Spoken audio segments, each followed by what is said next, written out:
At his son's birthday party, Fu Yunshin's widowed sister-in-law, heavily pregnant, burst in, "Yunshin, if you don't want me and the baby, I'll die." Sobbing, she finished her words and turned to run away. Fu Yunshin paused, about to step forward, but instinctively looked at me, with a calm demeanor under everyone's shocked gaze. I said lightly, "Go ahead, bring back an ice cream for the kid when you return." No one noticed the tight grip of my fist under the tablecloth. In my previous life, I held on to Fu Yun deeply, refusing to let him go. As a result, my widowed sister-in-law, heavily pregnant, ran out and was hit by a car, resulting in a tragic double death. Fu Yun deeply hated me, and while I was asleep, he tied me up and stepped on me. Qian didn't even want a title, only asking that her child not be a bastard, yet you still drove her to her death. Now that she's dead, what right do you have to live? I begged desperately, but he wouldn't listen at all. He flayed my skin and made 18 human skin lanterns out of it, hanging them at my widowed sister-in-law's grave, forcing me to atone for my sins day and night. I opened my eyes and found myself back at my son's birthday party. The entire roomful of guests turned to look at me. Fu Yun deeply looked stunned, as if he hadn't understood what I said. I smiled faintly and spoke again, "Go ahead." Fu Yunshin's eyes lit up, and he left directly. Among those present were many parents of the children's playmates, who were now whispering to each other, "Tsk, such magnanimity, no wonder she can be the dean's wife. Even when the other woman is riding you, you can still smile and act like a rocking horse." I clenched my fists so hard that my nails dug into my palms, and only when the pain hit did I manage to calm my emotions, pretending nothing had happened. I invited everyone to cut the birthday cake together.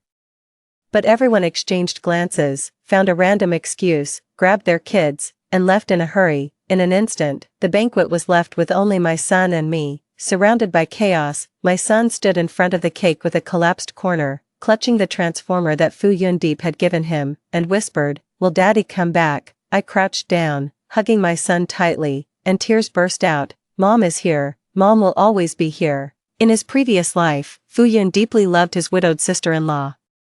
By Qian, I casually found an excuse to have her move out of my house, and Fu Yun said nothing at the time. It wasn't until Bai Qian died in a car accident, leaving a pregnant woman and her unborn child, that Fu Yun went mad, flaying me alive and planning to skin the child to make a rattle, which he would burn for Bai Qian's unborn baby. I was a bloody mess, begging him to spare the child, but his eyes were bloodshot as he sneered, "You're nothing but a stand-in for Qian. Not even worth her little toe. What makes your child even comparable to Qian's?" Only then did I realize how ridiculous my reluctance had been all these years. In this lifetime, I will never make the same mistake again. After instructing the servant to clean up, I called my father, whom I hadn't contacted in years. I expected to be mocked by my father, but instead, he said in a low voice, "I'll have my assistant come to pick you up right away," despite his best efforts to hide it. I could hear his voice trembling with excitement. Hanging up the phone, it dawned on me that my father, who always paid attention to details, hadn't even asked for the address. I suddenly realized, my heart aching. It turns out he had always been paying attention to me. Seeing that it was about time, I first placed my luggage in the living room and went out to check if people had arrived. Just a short distance out, I saw Fu Yunshin and Bai Qian embracing. Both of them were startled to see me. And Bai Qian, like a frightened rabbit, hid behind Fu Yundeep. Fu Yundeep's brow furrowed instantly as he shielded Bai Qian and growled at me, "I knew it, you were faking it all along. How far do you intend to push Qian?" The pain of having my skin peeled off alive hit me all at once, and I trembled uncontrollably. I clenched my teeth tightly, struggling to suppress my fear of Fushin, and explained in a trembling voice, "No, it's just that, unexpectedly." Bai Qian suddenly lunged over and grabbed my arm tightly. "I'm sorry, Lin Yu. I just wanted to give the child a name. I really don't care about myself." Her fingertips dug into my flesh, like the pain of a dagger piercing the skin. I yanked my arm back abruptly, but Bai Qian is pregnant after all, so I subconsciously eased the force, but Bai Qian gave me a venomous look and fell to the ground with a piercing scream. Fu Yunshin's eyes turned bloodshot in an instant, veins bulging on his forehead as he stepped forward and viciously grabbed my throat. "How dare you hurt Qian?" A suffocating sensation enveloped me, my face turning red as I frantically slapped at Fu Yunshin's hand, but all was in vain. In the struggle, my right shoulder slipped out of my shirt, his gaze fell on my shoulder, his expression froze, and he finally let go. I collapsed to the ground like a heap of mud, gasping for breath, my peripheral vision catching the scar on my shoulder.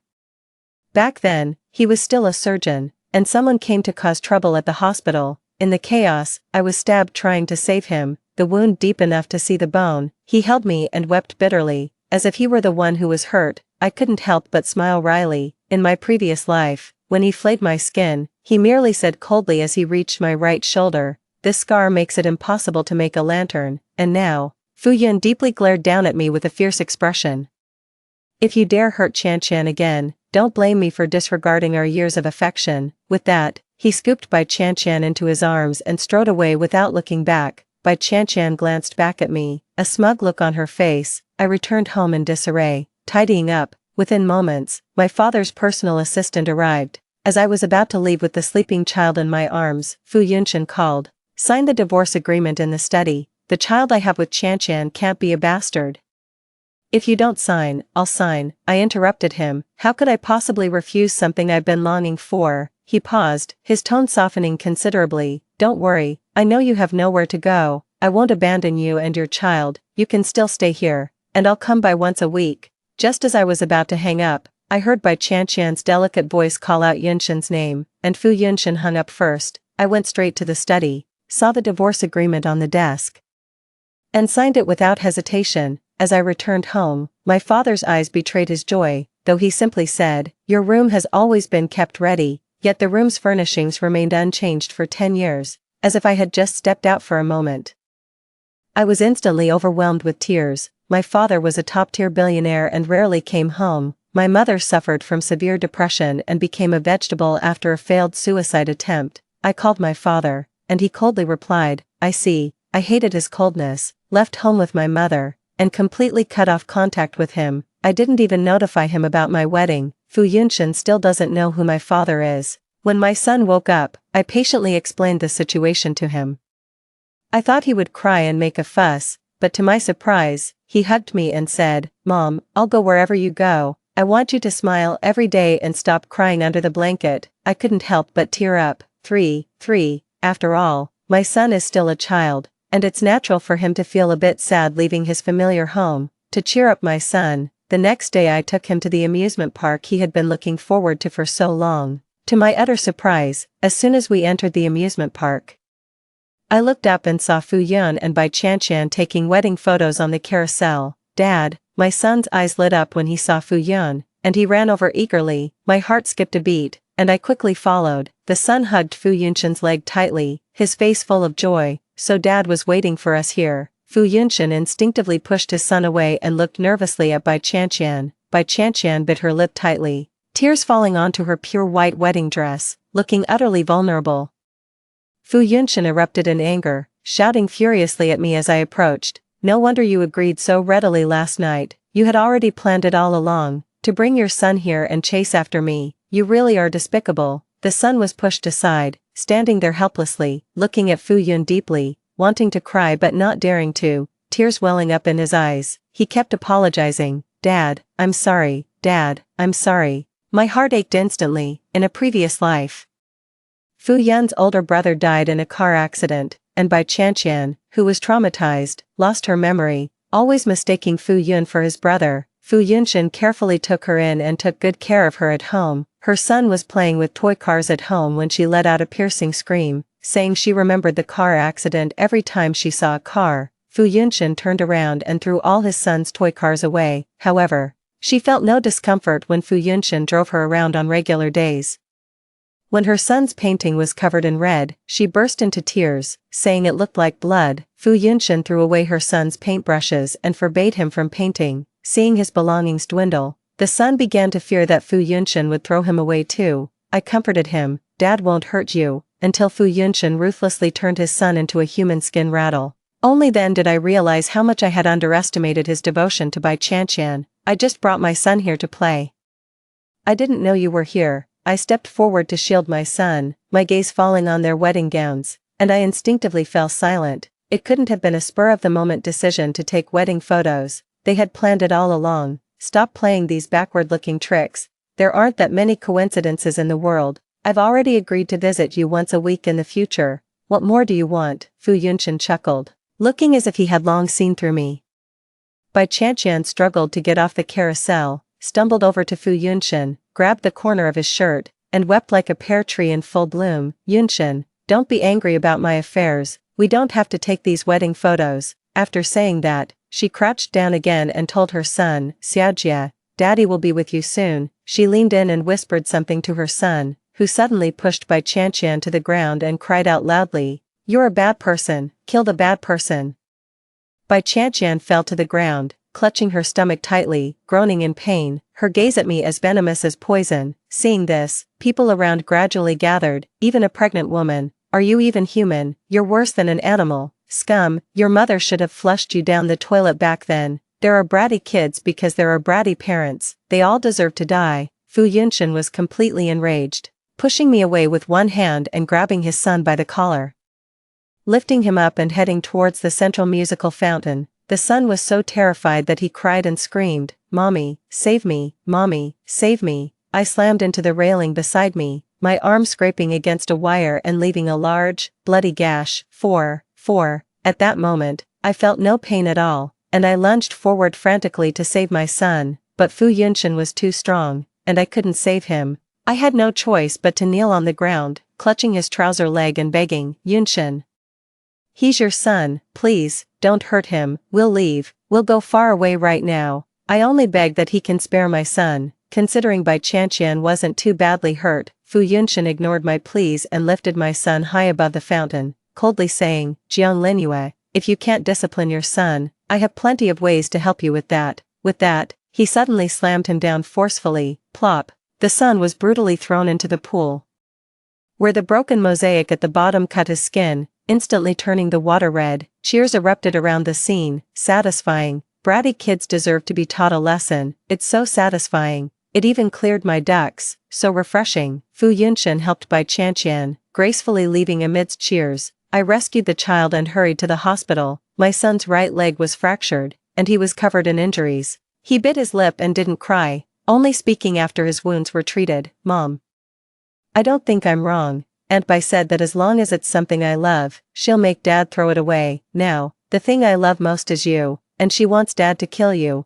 Mom, I have to protect you. Tears instantly poured out, and I pulled my son into my arms. You're right, you're not wrong. When I got home, I found out that some busybody had posted the incident at the playground online. It was all about naughty kids getting their comeuppance, which was very satisfying.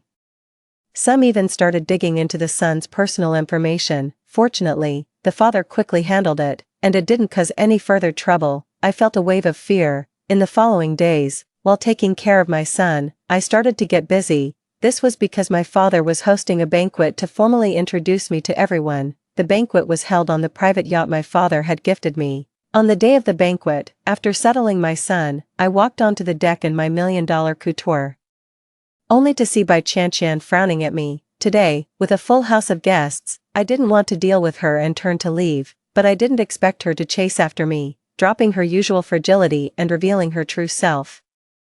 Mocking, just a piece of dirt everyone can trample on. Do you really think wearing a 100 yuan knockoff couture will make you a phoenix? My silence only fueled her arrogance, and she leaned in, speaking venomously. How shameless of you, watching all those intimate videos of me and Yunshan, yet still refusing to leave. You think Yunshan loves me so much, would he kill your son for me? I was so furious that my whole body trembled, and I slapped her across the face. To my surprise, she covered her swollen cheek with a look of triumph. My heart skipped a beat. Jiang, Lin, you, indeed. Fu Yunshan's furious voice echoed from not far away. He strode forward, his arm veins bulging, and he tightly gripped my neck, pushing half my body over the railing. Catching sight of the shark nearby, I was terrified and clung tightly to his arm. My father is Jiang Zhen. If you kill me, he will never let you off. Before Fu Yunshan could speak, a burst of laughter erupted on the deck.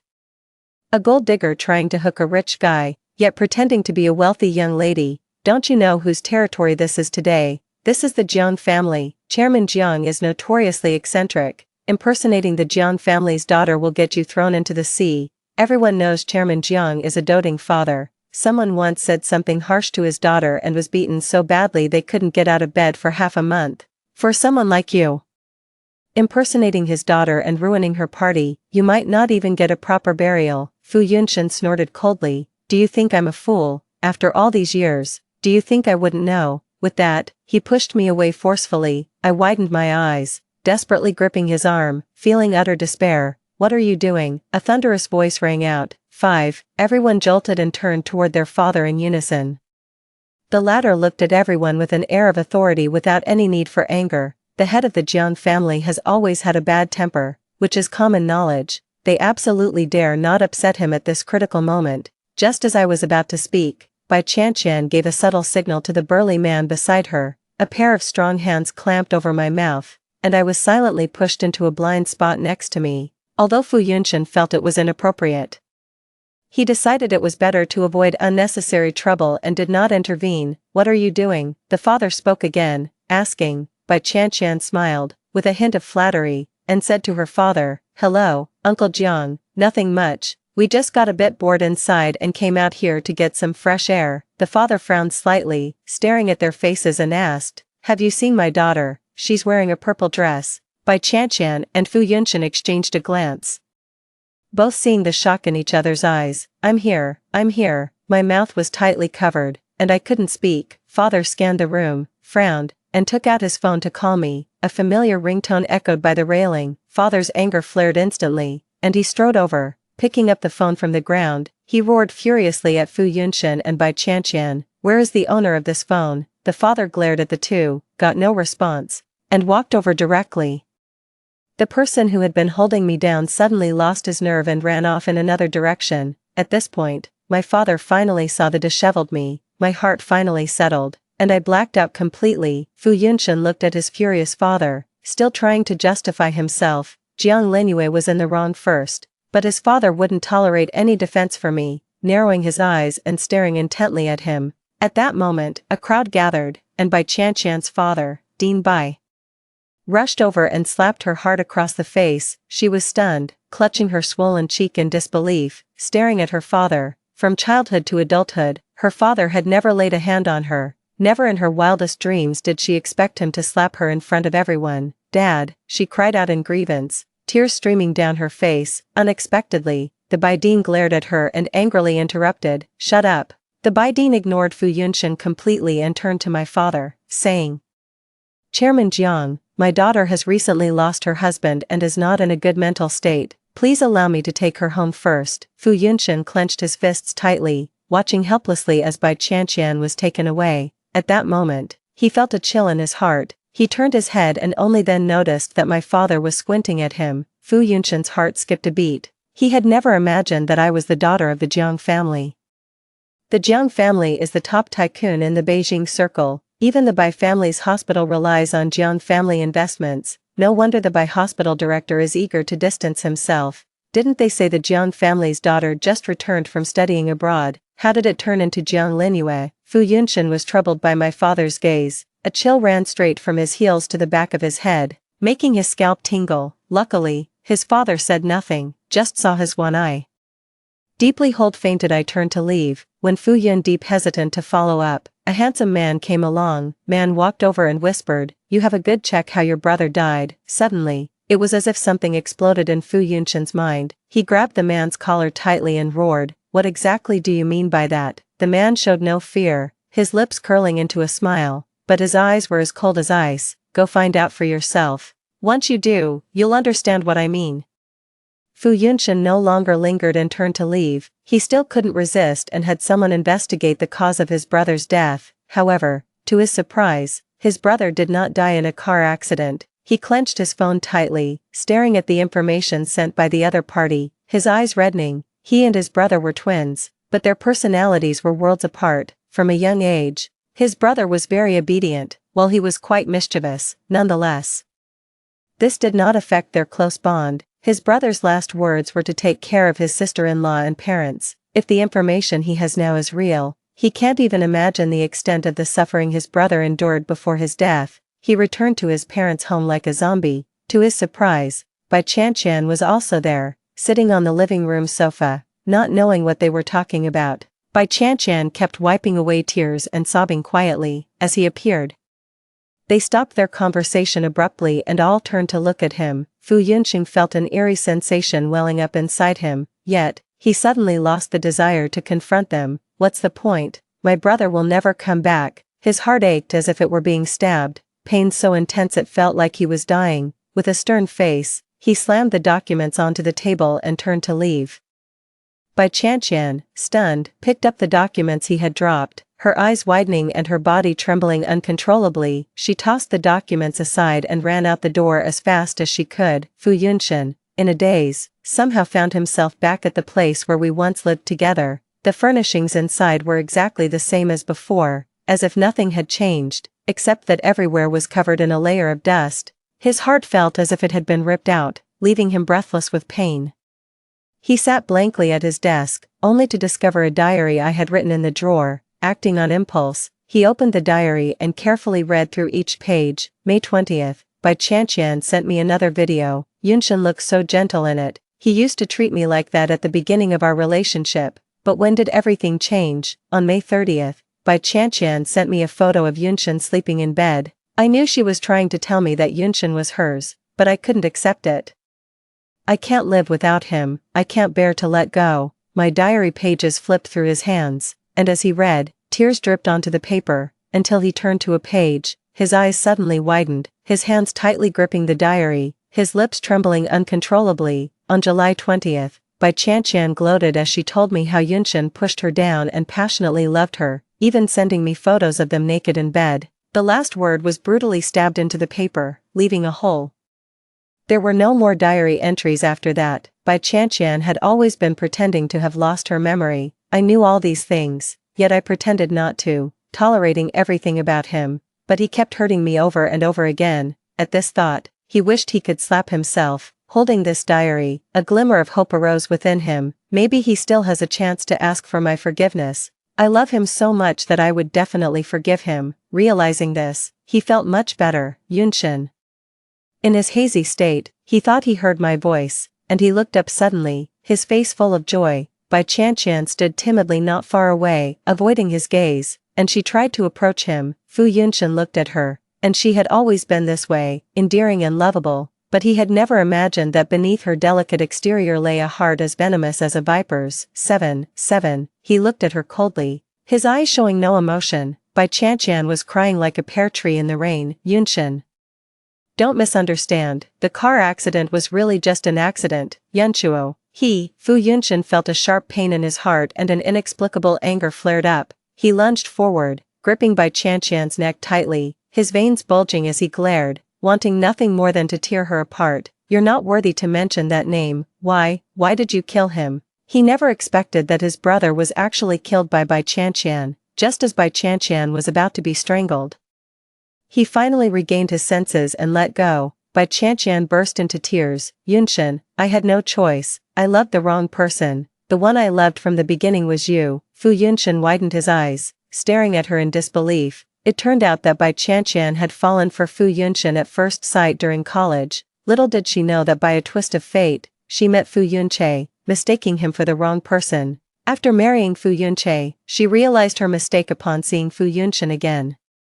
Isn't she just trying to correct her past mistakes? Fu Yunqian was stunned as he listened to everything she said, feeling a sudden blackness before his eyes, almost fainting. Just for this absurd reason, she had plotted against her brother, drugged herself, and played their entire family like a fiddle. He suddenly remembered his brother, who had sent him a message just before dying, asking him to take good care of his sister-in-law. Then I thought of myself, who received harassing videos and photos every day. In an instant, his heart felt like it was being torn apart, pain overwhelming him. He threw down Bai Qianqian, who was like a heap of mud, and ran out the door. I have no idea what's happening with Fu Yunqian. As I woke up in the hospital, I saw Fu Yun deep with a scruffy beard. For a moment, I didn't recognize him. Seeing him, I instinctively took a step back to put some distance between us, then looked at him with guarded eyes. Fu Yun Deep was deeply hurt by my reaction, and he hid the pain in his eyes, tentatively reaching out to grab my hand. His eyes instantly welled up with tears. Lin Yu, I'm sorry, don't be afraid of me, okay, I won't hurt you anymore. I know I was wrong. I yanked my hand back abruptly, coldly staring at him. Please leave here, I never want to see you again." He seemed completely taken aback by my reaction, frozen in place. After several seconds, he finally came to his senses and pleaded desperately, "Lin Yue, please forgive me. I was deceived by Bai Qianqian." At this point, he suddenly clenched his teeth and said, "It was all Bai Qianqian's scheme. Not only did she murder my brother, but she also sowed discord between us. If it weren't for her, our family could have lived happily together until old age." After saying this, he reverently took out my old diary and presented it to me. "Lin Yu, I had no idea he did so many things in front of you. She really deserves to die." Fu Yunshan's eyes burned with intense hatred.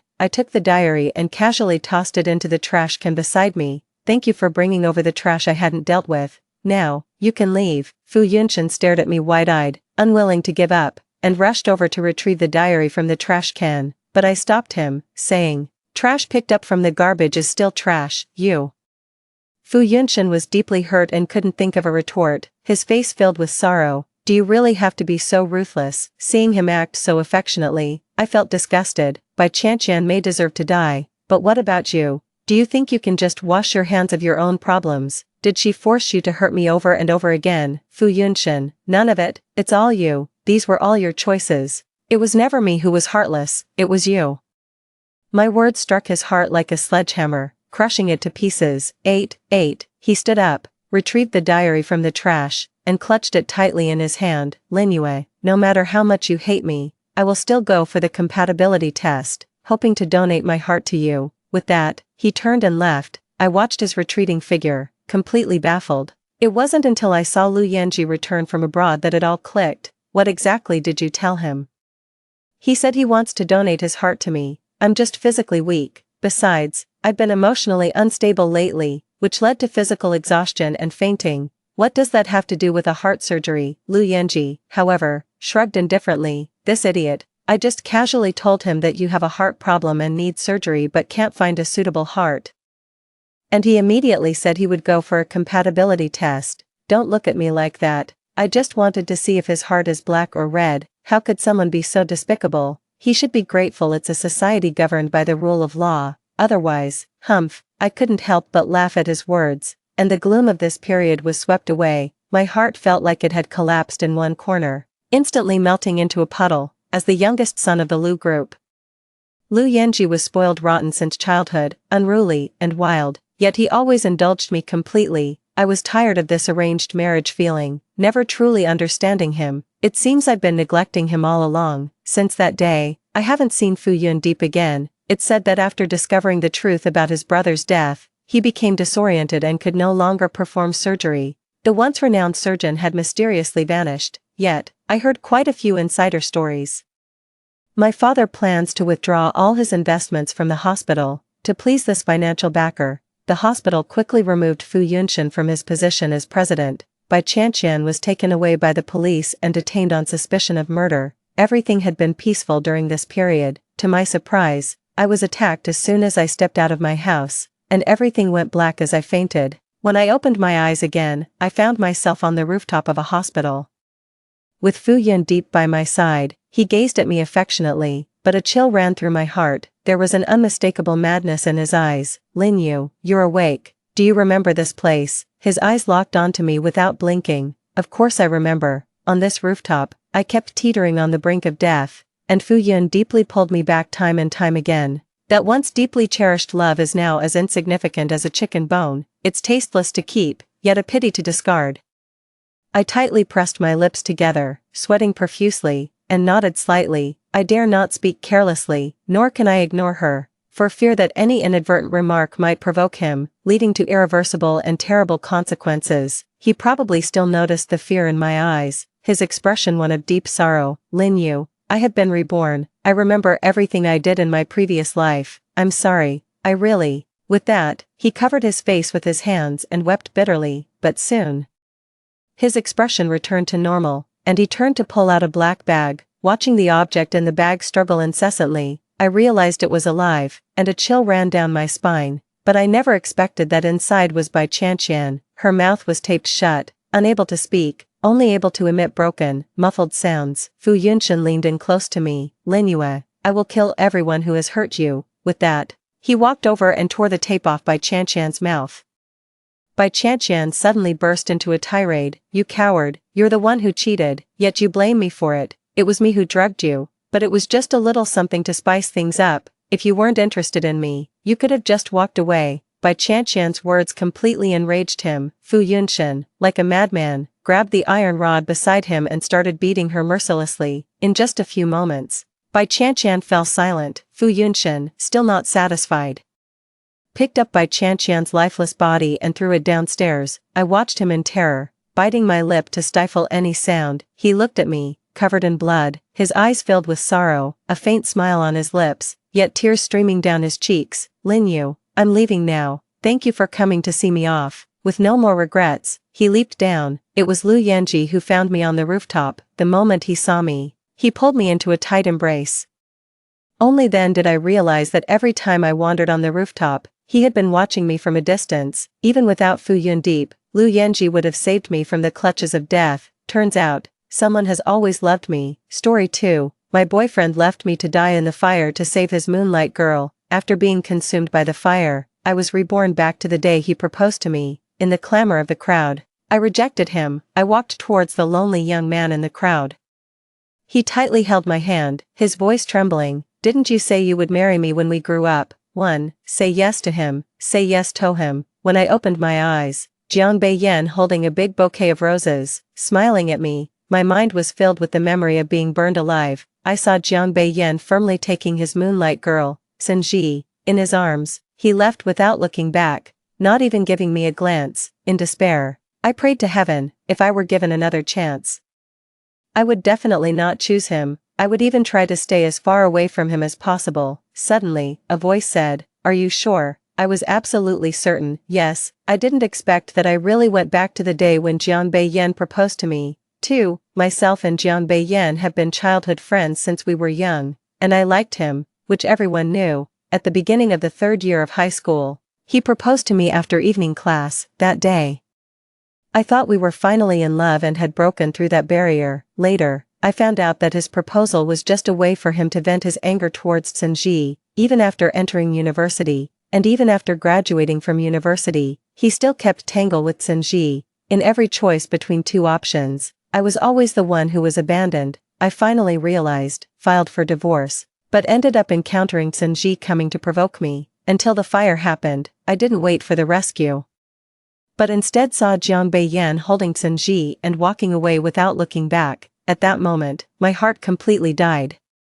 So this time, in the midst of the clamor, I refused him. The lively playground fell silent all of a sudden. It's right, in the previous life, I was always Jiang Beiyan's follower, following him around, caring about him, bringing him breakfast every day, giving him water during PE class, preparing stationery for him, organizing his test papers, and waiting for him to go home after evening study. Anyone can see that I like him. Jiang Beiyan's face immediately turned dark. Wening, say that again. I looked at him and laughed coldly. Say it 100 times, I will still say the same thing. Jiang Beiyan, I don't want to be your girlfriend, and I don't like you. I'm in my 3rd year of high school, and I just want to focus on studying. After saying that, the whole crowd gasped in shock. Someone in the crowd whispered, I wouldn't believe that I'm the first emperor of Qin then believe Wening doesn't like Jiang Beiyan. Maybe it's a strategy to catch him, but being rejected in public. Jiang Beiyan's face was about to turn black. I didn't want to be the center of attention, so I turned to leave, but Jiang Beiyan grabbed my wrist, suppressing his anger. Wening, what are you crazy about? What was I thinking? Should I ask him about it? When Senji came to me, he said he would confess his feelings to me, though he had been upset at her place. After the two of them had a cold war, Senji then started flirting with a boy from his class, which made Jiang Beiyan confess to me immediately, because he was sure that I liked him and would not refuse him. He wanted Senji to back down, so he used my feelings. I looked down at my reddening wrist, pried his fingers off one by one, and pointed at the person at the back of the crowd. You said you like her, so why are the two of you fighting, using me as a sacrifice? Am I supposed to be the fool? 3. Jiang Beiyan was stunned on the spot. He looked at Senji's back as she left, then turned to look at me with a warning tone. Wening, have you had enough? Why involve others in our business? Am I the one causing trouble? This posture of his indeed confirmed the authenticity of the matter. I pulled his hand away and looked at him, speaking slowly and clearly. Jian Beiyan, do you not understand what people say? I told you, I don't like you. He laughed coldly. If you don't like me, then who else do you like? After 17 years of relationship, he had enough confidence to believe that I couldn't be without him, but I had just gotten back to my senior year, and I only wanted to live for myself. I approached the boy behind Jian Beiyan, who looked lonely. That was the top student. Shen Qingxi. I stood beside him and said to Jian Beiyan, I like studying, I want to get into Tsinghua. Then I turned to Shen Qingxi and said, genius student, I might need to ask you for help often from now on, for, after rejecting Jian Beiyan, we fell into a cold war. Everyone was guessing that I would go to him within a day, and even set a bet. I just smiled. I also placed a bet, forever, no way. Is winning taking the wrong medicine, whispering, Jian Beiyan is already angry.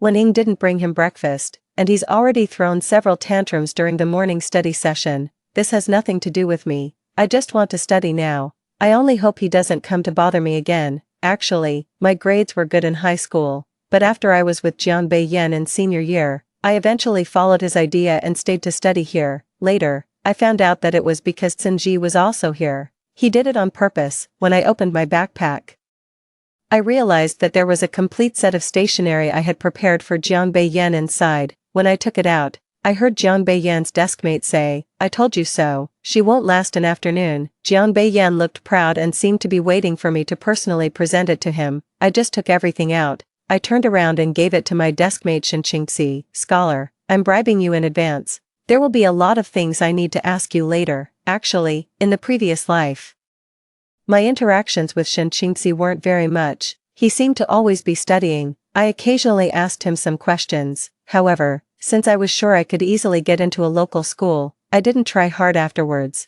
but I seem to remember that he asked me where I wanted to apply. At that time, my heart and eyes were full of Jian Beiyan, so I pointed in Jian Beiyan's direction and said, where he goes, I go. Shen Qingxi didn't say much more. Now, I brought these stationery.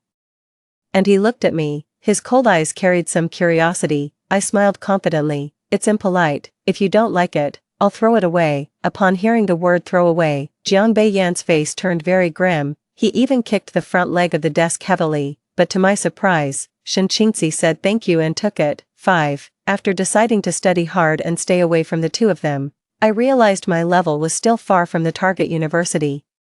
I also love the feeling of battling with math late into the night. It's so exhilarating. I love discussing different solutions to a problem with the top students. The feeling of sudden understanding. I never realized that a life not centered around Jian Beiyan could be so interesting. Soon, the start of term ceremony for the third year of high school arrived. In my previous life, I was pushed onto the stage and urged to confess my feelings to Jian Beiyan. What did I say? Oh, I said, a beautiful youth should have no regrets. If you like someone, go for it. I'm confident I can go to the same university as Jian Beiyan. Why not use the remaining time to enjoy the beauty of student life? At that moment, the whole school was shocked, and even my parents were called in. Looking back now, I want to hit my past self for being so love-struck. This time, I quietly stay in the crowd, memorizing vocabulary, trying to stay unnoticed. However, during the free time, a girl in the class suddenly suggested, Wen Ying studied broadcasting and hosting, right?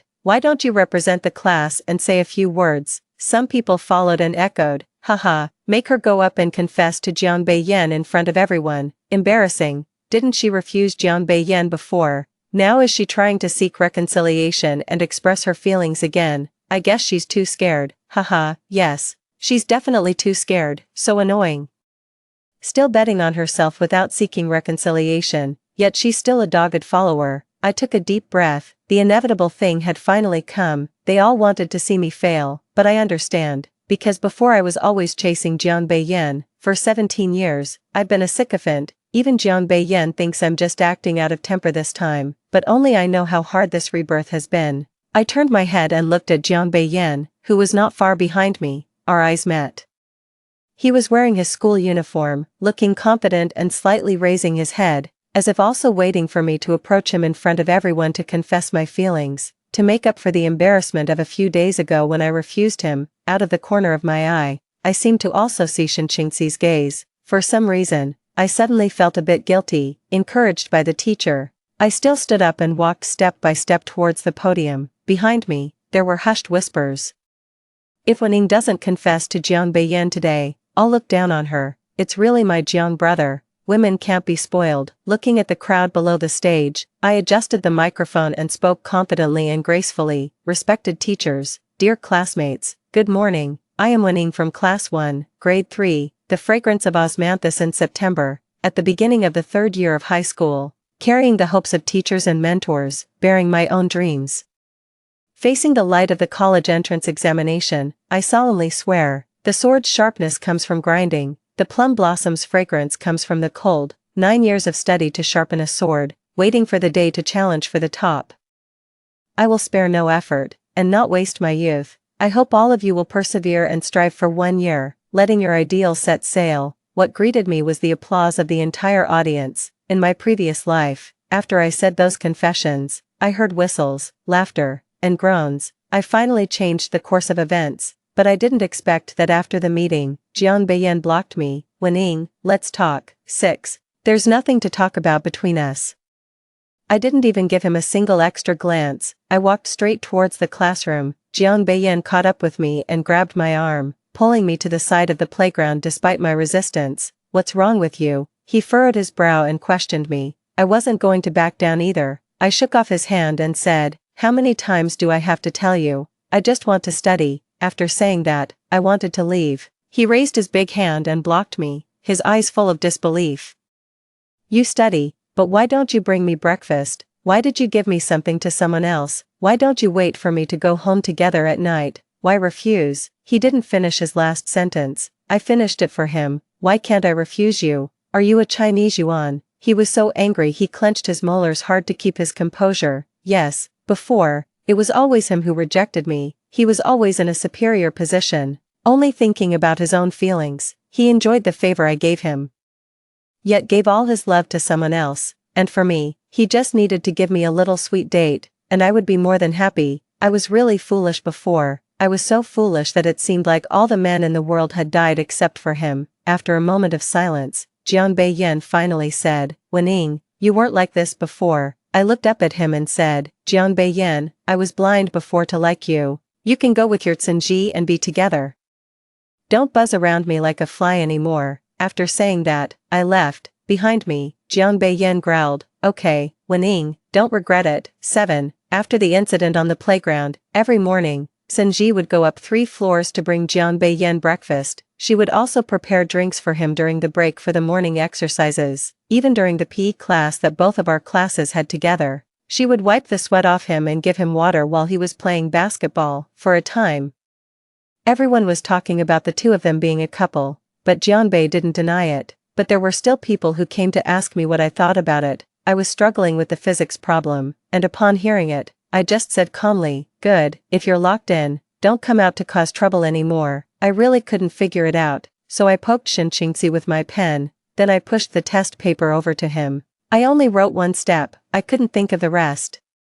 Shinqingzi just glanced at the question, and with his clearly defined knuckles, he picked up the pen beside him. I thought he was about to explain the problem to me, so I quickly moved closer with my notebook. I seemed to catch a fleeting smile on his lips. This problem, you need to use this formula. Let's start by analyzing the question. It must be said, Shinqingzi really is a top student, and such a major problem, when explained by him, becomes very easy to understand. A few words, and he sorted it out for me. I took out my notebook with the wrong questions. Can you check these for me? I understand them, but I still haven't found law. He took the notebook from my hand, his fingertips touching it. His hands were so cold, I quickly pulled back. He was focused and seriously looking at the questions I had copied down. I suddenly remembered the past. I was really stupid. The top student was my desk mate, and I only thought about dating. It's really shameful. Before he could speak, I moved closer to him again. Who knows? A basketball suddenly hit me. The next second, my nose was in severe pain, and warm liquid started to flow down. I didn't have time to see who was responsible, and I was supported by Jiang Beiyan, who came over with a gust of wind. Lifting my head up,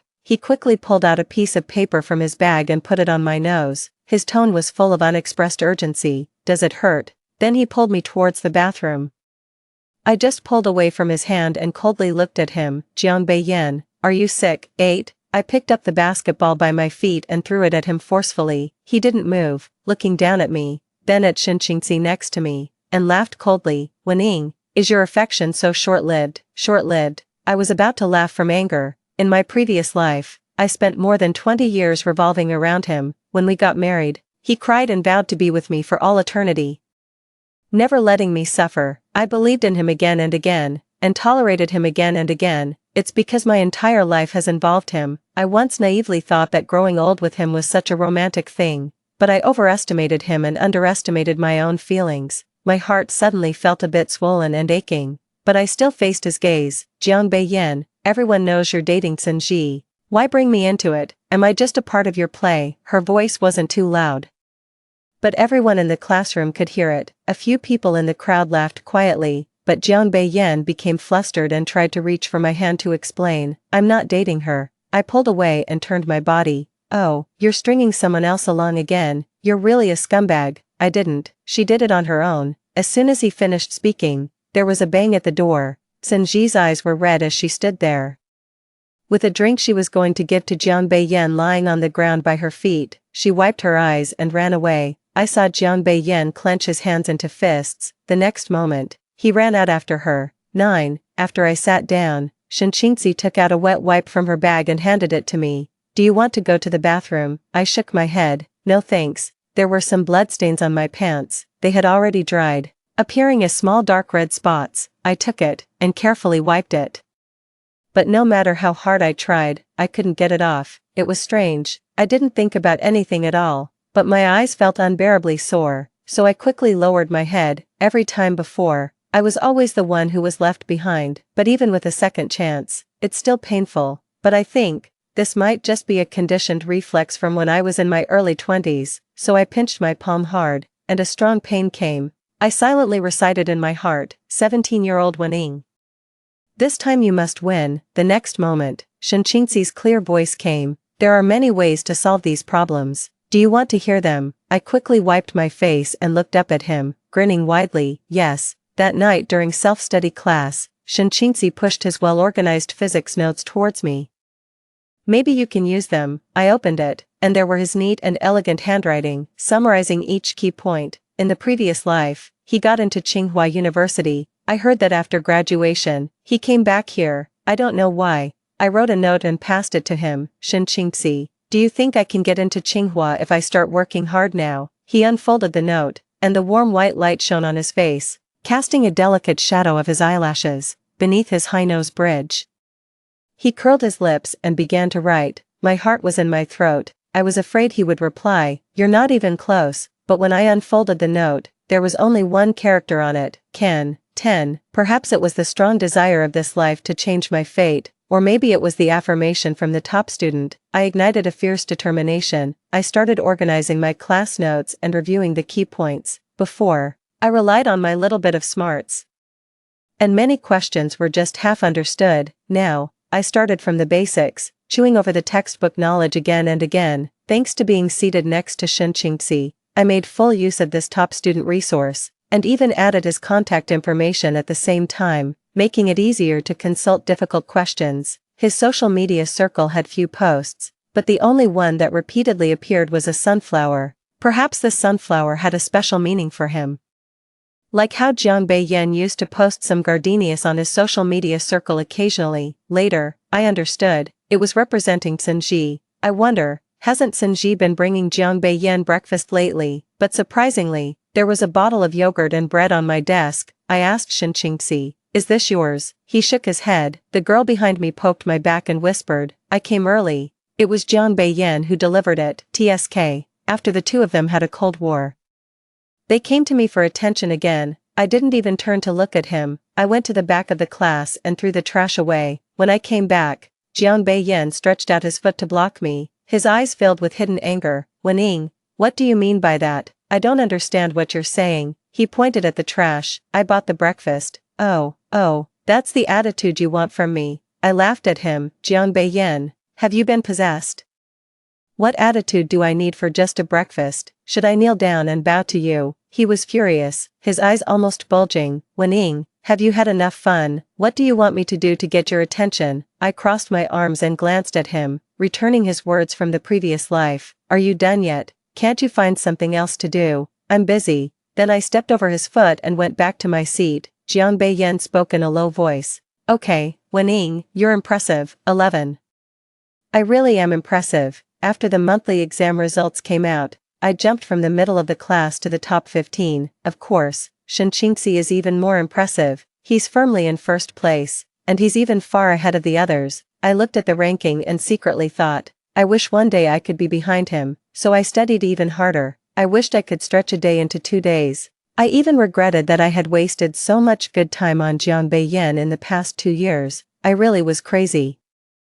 I stood in front of the honor board for a while, then got ready to leave, but I didn't know when Shen Qingxi had come to stand beside me. I pointed at the photo on it. It looks really good. He has been at the top for the past 2 years. He looked in my direction and nodded. He isn't the least bit modest. On the way back to the classroom, he suddenly spoke. Wening, are you sure you want to apply to Tsinghua? I looked up at him. The remaining sunlight fell on his shoulder, warming his white shirt. His sincere and bright eyes reflected my image. I met his gaze and nodded firmly. Yes, Shen Qingxi, one day I will be next to your name. 12. But I didn't expect that Sinji had come to see me. In the previous life, we didn't have any interaction throughout high school. This life, I think it's probably because I changed the plot, so some character relationships also changed. She blocked me during PE class, and I was afraid of something that would be hard to explain.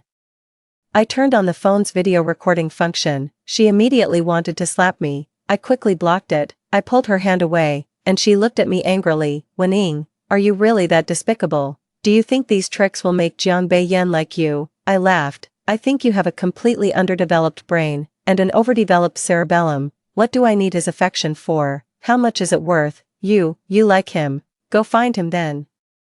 Why are you two fighting and taking it out on me? I'm not a trash can. I don't take everything. I really don't want to get involved with her anymore. She grabbed my hand and said, I'll tell you, Jiang Beiyan likes me. If you're smart, stay away from him. It made me laugh. Big sister, you're sick. Go see a doctor. I don't care who Jiang Beiyan likes. If you have time to bother me here, why not do a few more problems to enrich your barren mind?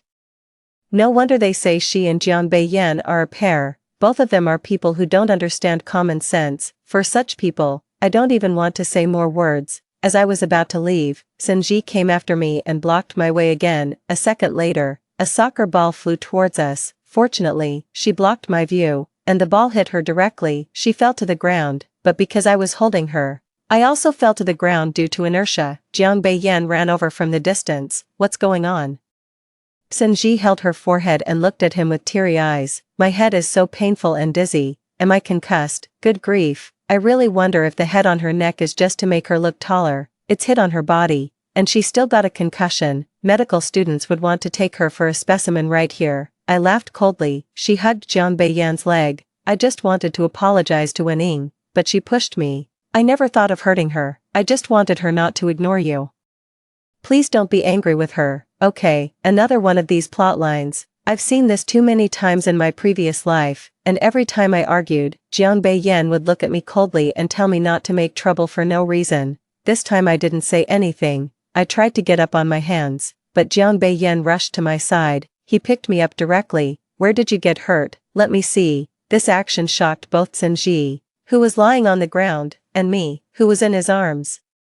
He looked down at Senji, his tone devoid of any warmth. Why did you go to her? Senji's tears fell down, looking at him with a pouty face. Jiang Beiyan, he just frowned, not even looking at her. I told you clearly last time, I don't like you. Don't come looking for me anymore. By the way, if I find you disturbing Wenying's studies again, don't blame me for being unkind to you. I had Jiang Beiyan put me down on the way. It was just a small scrape on my hand. No blood even came out. Jiang Beiyan still stubbornly put a band-aid on me. He looked down, for the first time lowering his pride, his voice carrying a plea. Wening, after the basketball accidentally hit you last time, I haven't had any contact with Senji anymore, so, can you stop treating me like this? 13.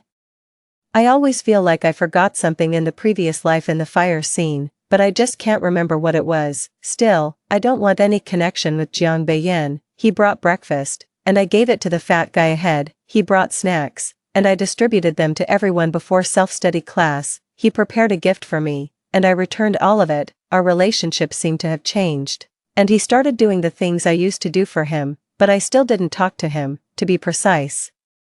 I didn't have time to get involved with him. I was only focused on studying, only wanting to keep shortening the distance from Shinchingzi, because there's a saying that if you set your goal very high, even if you don't reach it, you won't be too far from it. I printed this sentence and stuck it on my desk, and wrote on it with a black marker pen, Beijing, wait for me. There is a big exclamation mark behind. Shinchingzi saw it and smiled. I turned my head and said, "Do you think I'm childish?" He shook his head and said, "No." "Then why are you laughing?" Shinchingzi didn't say anything, but he picked up his pen and added a sentence behind that line, "Wait for me to get into Tsinghua." I wasn't sure whether this sentence was written for me or for him, but I still remember, the autumn afternoon, the breeze blowing the classroom curtains, creating ripples. The bright and clear young man in his school uniform held the pen tightly and carefully wrote down his dream. We smiled at each other. It turns out, during our student days, we could also have a telepathic understanding for our dreams and with someone. 14. Time passes quickly, and the midterm exam arrived as expected. My ranking improved a bit, just 10th place. Even the head teacher noticed my progress and called me to talk in the office. Inside, Shinchingzi was helping the teacher prepare some materials. The teacher said that 3 nights of self-study classes each week would be set aside for individual tutoring for the top 5 students in the grade. It's aimed at cultivating students who can enter Tsinghua and Peking University. The message he conveyed was that he saw my potential and hoped I could also join. I nodded and said, "Okay, teacher, I will work hard." There's still some distance to the top 5. I did a review of my own situation again. My weaknesses now are physics and biology. Physics has always been my biggest problem, but it also means there's a lot of room for improvement. Biology, I don't like memorizing things, but ultimately it's because my foundation is not solid. After leaving the office, I met Shinchingzi, who had also just come out. On the way back to the classroom, he called out to me, "Wening." I turned around, and his expression was relaxed, with less aloofness. "I believe you can make it into the top 5. I was stunned for a moment, and laughed. I also believe in myself, but right now, physics and biology really need improvement. I still have to work harder. The sky was dim, and the streetlights in the campus lit up one by one. The high-rise buildings in the distance were brightly lit. I walked back to the classroom with Shinchingzi. When we were almost at the door, I heard Shinchingzi's reply, "Wening, I'll help you." 15. No one can refuse an invitation from a top student. Shinchingzi really kept his word. And he helped me go through the physics knowledge points. He patiently explained the thinking process of each problem to me. He kept drawing diagrams to help me visualize the concepts. After some time, I felt that my problem-solving approach had indeed improved. As for biology, he directly subjected me to intensive training, making me memorize by force. I protested, "Really? I don't study liberal arts because I don't like memorizing things." Shinchingzi looked serious and said, "No way. Like the iron-faced Yan Wang, there's nothing I can do about it." To avoid disturbing others, every evening before study hall, he would wait by the playground, making sure I finished the assigned tasks. That day, as I was reciting, suddenly the skies began to snow. Under the lights, they fell gently, then melted in my palm. Many students were watching from the window, taking photos. I looked at the snowflakes and asked, "Shinchingzi, I want to take the entrance exam for Tsinghua University. What about you?" He looked at my face for a moment, then turned around and caught a snowflake. "I am too, Shinchingzi. I will definitely get in." "I know." I lowered my head, feeling strangely sad, thinking about the events of the previous life. It felt like a dream, this absurd thing. No one can understand. I'm afraid something strange will happen again in this life, afraid that once again I still can't change my fate. I can only bear it alone. Turning all the sorrows into a foundation for moving forward. Maybe because I hadn't spoken for a long time, Shinchingzi sat beside me and spoke gently, "Wening, if you're unhappy, you can tell me." The playground was bustling with people, and snow was falling from the sky. I looked up, biting my lip hard, afraid that the next moment tears would fall. "I don't want to lose, and I can't lose. Shinchingzi, want to take a gamble with me?" His voice carried a hint of a smile. "What's the bet?" "Bet that I'll catch up to you." When the last snowflake fell, I heard his answer, "You will win." 16. Before the final exam, I was called to the head teacher's office with Shinchingzi. This final exam is also the first provincial simulation exam. It said that the results of the first simulation exam can predict the college entrance exam results, so the head teacher talked to the top 10 students, telling us not to be nervous and to take it as usual. I didn't expect to run into Jiang Beiyan and Senji right after leaving. Senji is always eager to cause trouble. Isn't this the top science student, Shen Qingxi? Hey, Wening, why don't you lick Jiang Beiyan anymore and start licking the university top student instead? Jiang Beiyan's face turned very ugly. Shen Qingxi wanted to say something, but I stopped him. I think it's not worth arguing with her. Who knew she would mock again? You've already held hands. Isn't Jiang Beiyan good enough for you? You're cheating on both of them. Are you ashamed? I couldn't stand it anymore. I wonder why I could smell a bad odor from far away. It turns out you still have bad breath. Haven't you cured it yet? What about you? The worst student in the liberal arts class. Did you pass Chinese? How dare you speak so recklessly? Senji was about to speak, but Jiang Beiyan cut her off. Are you done yet? She was suddenly yelled at, and big tears came instantly. Jiang Beiyan, you ungrateful person. I spoke for you and you still treat me like this. Do you have any conscience? So annoying. I didn't want to get involved with them, so I pulled Shen Qingxi to leave. Jiang Beiyan suddenly spoke from the side. Shen Qingxi, let's talk. I don't know what they talked about, but after returning to the classroom, Jiang Beiyan's arrogance seemed to drop significantly. I approached Shen Qingxi and asked, did he hit you? He shook his head and said, we just talked. What did you talk about? A man's topic. What kind of topic? You'll find out after the college entrance exam. Hey, still keeping it a secret. Shen Qingxi held the newly distributed physics test. You're free. Come on, explain the logic of this problem. 17. Before the final exam, Shen Qingxi gave me a candy. Eat it. Your mood will get better, and if your mood is better, you'll know all the questions. I held the candy. You can rest assured, but you should study hard, otherwise I'll surpass you. Shen Qingxi smiled but said nothing. After the last subject, the rain stopped and the winter sun shone down, making everyone feel warm and cozy. Jiang Beiyan was waiting outside the classroom. My mom said she hasn't seen you for a while. Come back to our house for a meal. I really didn't want to go. Sometimes I wonder, if in my previous life, Jiang Beiyan and I hadn't ended up together, can we still be friends? The answer is, no, I can't be friends with someone I like now. I can't pretend nothing happened just because Jiang Beiyan hasn't had a chance to hurt me yet. What I did for him before, he always took for granted, using my feelings as a way to provoke Senji. I can't forgive him. Then I should just stay away from him as much as possible. I stepped back to a safe distance, shook my head, and said faintly, I won't go. I need to buy some materials. Jiang Beiyan's eyes flashed with pain, his voice full of confusion. Wening, tell me, where did I go wrong? If I wronged you before, I'll change. What else did I do wrong? Can you tell me? Can't you look at me with that distant gaze anymore? If you really want to make amends, then don't bother me anymore. I went around him and left. He stood in the corridor, his bangs falling over his eyes. I'm not sure if it was my imagination, but I thought I saw his eyes red. 18. The final exam results were announced, and I just got 5th place, especially my weakness in physics. I made great progress. I took a photo of my grades and sent it to Shen Qingxi. Look, my scores improved. He replied quickly, still need to improve. Humph. After all, someone said they wanted to catch up with me. I was so scared that I immediately did 2 more sets of practice exams to calm down. During winter vacation, to avoid unnecessary trouble, I locked myself at home to study hard. Not even the annual visit to Jiang Beiyanjia did I go to. My mother was worried and said, dear daughter, you're studying so hard. Don't study yourself silly. She doesn't understand. I just don't want to see Jiang Beiyan anymore. Moreover, studying is really addictive. I wish I could spend all my time at home. According to tradition, my parents are probably going to play mahjong until late. Riding late into the night, I looked out the window, and it was snowing again, and it's getting heavier and heavier. With a thick layer already on the ground, I put on my down jacket and prepared to make a snowman. When I went down, I realized I had forgotten to wear my scarf. Never mind, I'll be back up in a minute anyway. I was crouched on the ground, just finished making a big snowball when suddenly I saw a pair of shoes in front of me. When I looked up, it was Jiang Beiyan.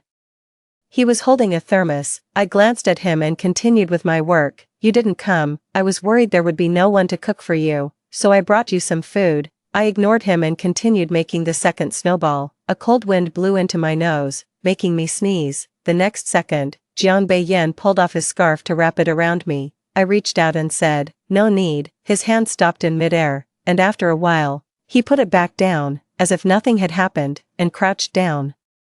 "Let me help you." When I was very young, I loved to play snowball fights with Jian Beiyan and liked to build snowmen. He always said that the little figures I made were all over the place, saying that, his hands didn't stop. I took the opportunity to throw a snowball into his neck. During the winter when I was 16, I did this again, but I suddenly realized that he had grown much taller than me. I jumped up to tease him, but he dodged, and I slipped, and we both fell into the snow. We both panted heavily, but couldn't stop laughing. At that time, I lay next to him and thought, if we could stay like this forever. Just, on our 18th birthday, we could only look at each other in silence. The longer I stayed in the snow, the longer Jian Beiyan stayed with me, until I pressed the rubber band in my hand onto the snowman's mouth, and it was finally completed. Only then did I hear his trembling voice. I was momentarily crazy. I don't know why I got involved with Sinji. But I never thought about being with her. Nothing has happened between us. I don't like her, whether you believe it or not. Wen-ing, you are the most important to me. We've been through 18 years together. Can you not leave me? By the end, his voice was choked with emotion. You said you would marry me when we grew up. One after another, snowflakes fell on Jian Beiyan's head and body. Green mountains will never age. They will turn white for the snow. I just don't care anymore. I pulled my hat tighter and spoke in a normal tone. Just pretend I've changed. I feel disgusted every second I'm with Jian Beiyan. I don't like you anymore. Let's end it here. When I turned around, he grabbed me. Have you really fallen for Shinqingzi? I shrugged my shoulders and said to him the same words he once said to me. If that's how you think, there's nothing I can do about it. 19. That day, after I went upstairs, Jiang Beiyan kept standing below, like a statue. I closed the window and continued studying my English vocabulary. During the spring festival, I received greetings from many friends. I replied to each of them one by one, then continued doing exercises. Jiang Beiyan sent me a photo. It was the New Year gift I gave him last year, a big Lego. I didn't reply to him. It was almost midnight when Shinqingzi sent a message, Happy New Year. I was about to reply, and then another message appeared in the chat window, give you a gift. 10 seconds later. A 49.2M file was sent to me, just 2 words, physics. I opened it, and it was all the key points and classic questions from the 3 years of high school, reorganized by Shinqingzi. This won't fool me. I also sent him my compiled Chinese key points. Shocking, her secret to scoring 140 in Chinese is here. Soon after, Shinqingzi called me. Wen-ing, this time, you must do it well. You will get into Tsinghua University, and you will have a brighter future. Shinqingzi's voice had a unique boyish charm. I smiled and said, why are you saying these all of a sudden? Don't tell me it's because my Chinese is better than yours, and you're scared. I'm scared. What are you scared of? The air became quiet, after a pause. I finally heard his answer, scared I can't catch up with you. I laughed and said, Shinqingzi, you will. 20. This winter vacation was short, and school started soon after. Because I ranked in the top 5, I finally could join the top students for the teacher's individual tutoring during evening study sessions. The 5 of us were like sponges, constantly absorbing the knowledge provided by the teachers, enriching ourselves every time before class. When everyone was discussing their dream college life, their eyes were full of light. It's once again the 100-day oath ceremony. This time, Shinqingzi was the student representative who went to the podium to lead everyone in reciting the oath. Finally, he said, I hope everyone faces the sun and moves towards the light. I was slightly taken aback. I remembered my self-introduction in my first year of high school. My name is Wen-ing. I was born under the sun, like a sunflower. Always facing the light, I looked up at the stage. From a distance, it seemed as if Shinqingzi's gaze had fallen on my face. A pile of papers, repeated exams, became the daily life of the last semester of senior year. In the second mock exam, I ranked 3rd. 3 exams, I got 2nd place. Not only was it 2nd in the grade, but it was also 2nd in the city. This time, the gap between my score and Shinqingzi's has further narrowed. I was just about to show off a little, when he stopped me and told me to take out my physics test paper to carefully analyze the mistakes. Ugh, the top scorer is really hard to deal with. What can I do? I just followed his advice, corrected the mistakes, and continued to practice similar types of questions. A few days before the college entrance exam, during the last period of self-study class, Shinchingzi suddenly called me. Wening, what? You should work hard for the college entrance exam. I laughed. I will definitely do it. I prayed to heaven for a chance to do it all over again. How could I not cherish it? Yes, always tell me if you have any problems. Okay, if you need help, come to me. Got it. Also, what else? I turned around. He smiled, then shook his head, his eyes clear and bright. Beijing is beautiful. I know. Then he took out a lucky charm from his bag and placed it on my desk. I got it on the second day of the Lunar New Year. Hoping it brings you good luck, I picked it up and said, "Why did you give it to me now? It's not too late, thank you." After that, there was only the sound of our pens scratching against the paper. I turned my head and looked at him. The warm classroom light gave a golden hue to his hair ends, making him look more gentle. Shinchingzi, I called out to him. See you in Beijing. Okay, 21. I had made full preparations. I didn't expect that on the way to the exam, I was blocked. A few hooligans blocked my way. I frowned and moved to the side. They laughed and blocked me again. One of them with red hair grinned. Hey, top student, going for the college entrance exam. I confirmed. They were after me specifically. I didn't think I had offended anyone in the past year, as I had been studying hard every day. The only person who could have sent them was one person. Did Sinji send you? Who sent us doesn't matter. We just want to show you a little color. Today is the college entrance exam. Can we settle this after the exam? Those few hooligans were looking at me like it was a joke. It's too late now, little sister. If you come with us willingly, we'll make sure not to hurt you. If you resist, we'll really hurt your delicate skin. After saying that, they laughed in a sinister way. I realized that fighting back definitely wouldn't work. Their goal was to prevent me from taking today's exam, but after working so hard, how could I just give up and miss it? When I was about to press the emergency call, a voice behind me said, "It's not fair to bully a little girl when there are so many of you." The red-haired one snorted, "Don't get involved. It's none of your business." I saw them rolling up their sleeves, and with their numbers, it was clear we were at a disadvantage, so I pulled Jiang Baiyan's sleeve and said, "Run away." But before we could react, the leader with red hair rushed forward. Jiang Baiyan quickly shielded me behind him and said, "You run away." Then I got into a fight with them. I took the opportunity to run out and just met Shinchingzi at the intersection. He immediately called the police. Fortunately, because the college entrance exam was a big event, there were many police officers on the street maintaining order. After explaining the situation, I asked them to go and save Jiang Baiyan quickly. When there were still 5 minutes before the exam started, the police officers escorted us to the school safely. Before entering, Shinchingzi gave me a piece of candy and said, "Wening, good luck." Thinking about my goal to go to Beijing, I nodded. 2 days passed like a dream, and it was soon over. I only remember the clear blue sky, the sound of cicadas, and the light cast by the wind moving the leaves. The good thing is that Jiang Baiyan was 10 minutes late for the first class, but still entered. He didn't miss the exam after all. Because I don't want to owe someone a favor. After investigation, nothing was found.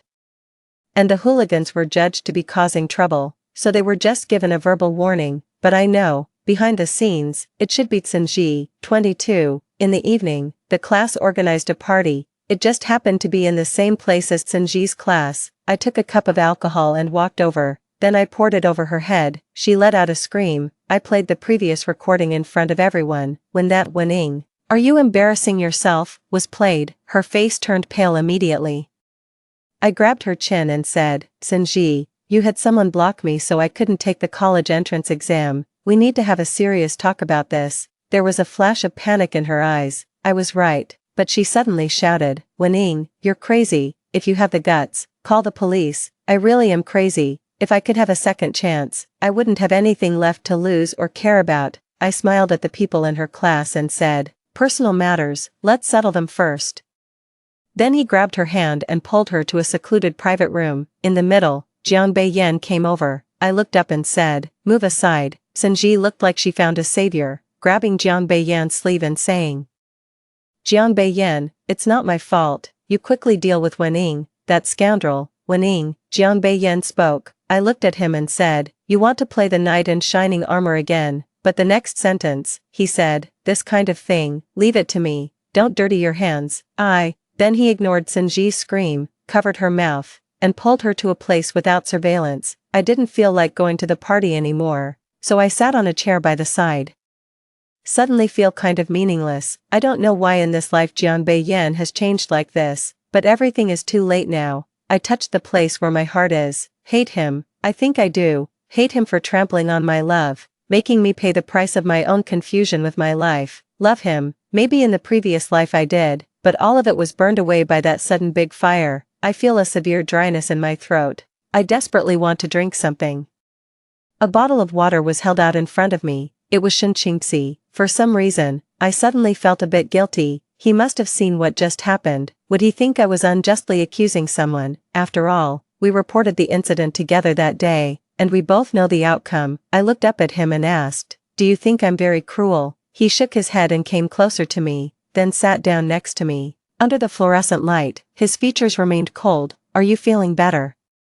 For a moment, I was confused, then I nodded quickly and shook my head again. After taking revenge, it didn't feel as happy as I had imagined. He took out a bottle of yogurt from his bag, opened it, and held it out in front of me. "Try this." I took a sip and snorted. "Shinqingxi, you really don't know how to make a girl happy." I saw his face turn red in an instant, even his ear tips turned red. After a while, he finally spoke, "Then teach me." 23. The gathering still had to continue.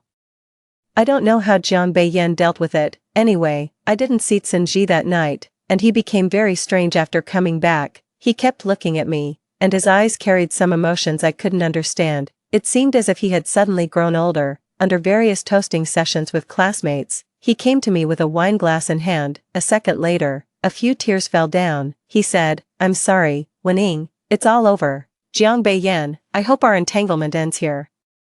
I really don't want to end up like in the previous life, trapped in this emotional quagmire, suffering endlessly. I just want to stay away from people who make me feel uncomfortable. From now on, never seeing each other again, that would be good." But Jiang Beiyan still pulled me into a secluded private room. In the dim space, all I could hear were our breathing sounds. After a moment of silence, Jiang Beiyan looked at my stomach. His eyes reddening, I heard him ask, voice suppressed, "Wening, do we have a child?" I was stunned, looking at him. He closed his eyes in pain. "It's because I hurt you so much before, that you became like this." It turned out he had also reincarnated. I finally remembered the thing I had never thought of. Why did Shinji come to my door that day? It was because I met her while I was having a medical checkup in the hospital. "I'm pregnant. The pregnancy test report shows that I am 6 weeks pregnant, and the fetus already has a heartbeat."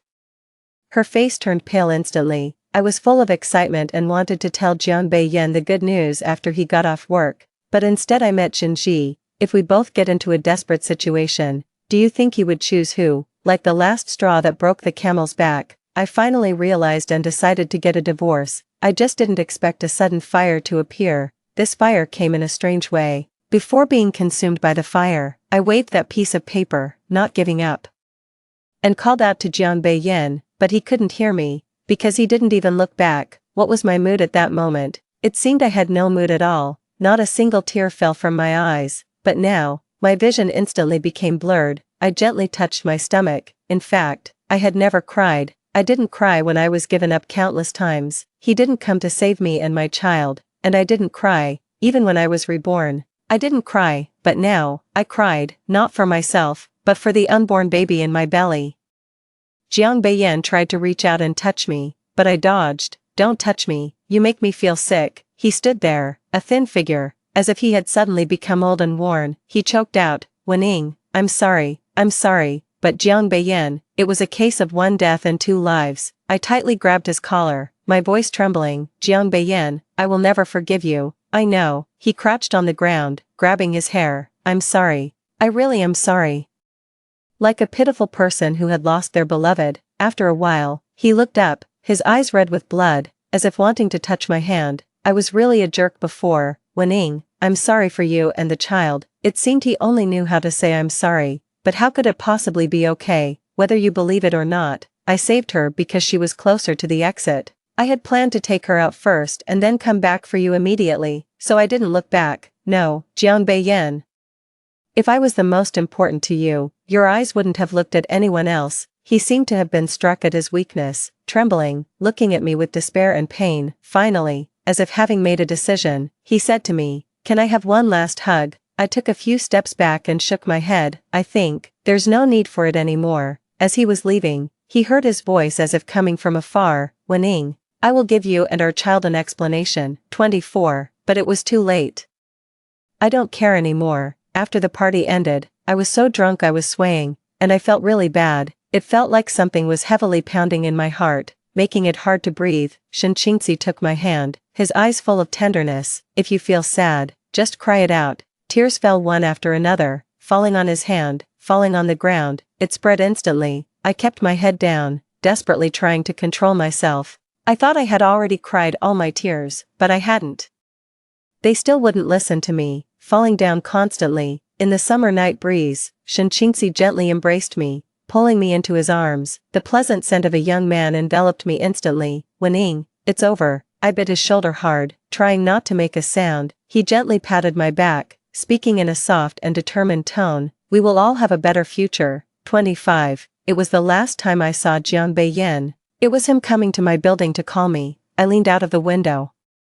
He was wearing a blue t-shirt, looking fresh and bright, completely different from that night. It reminded me of the way he used to wait for me at the building when we were in junior high school to go to school together. Just like when he was young. I was just about to close the window.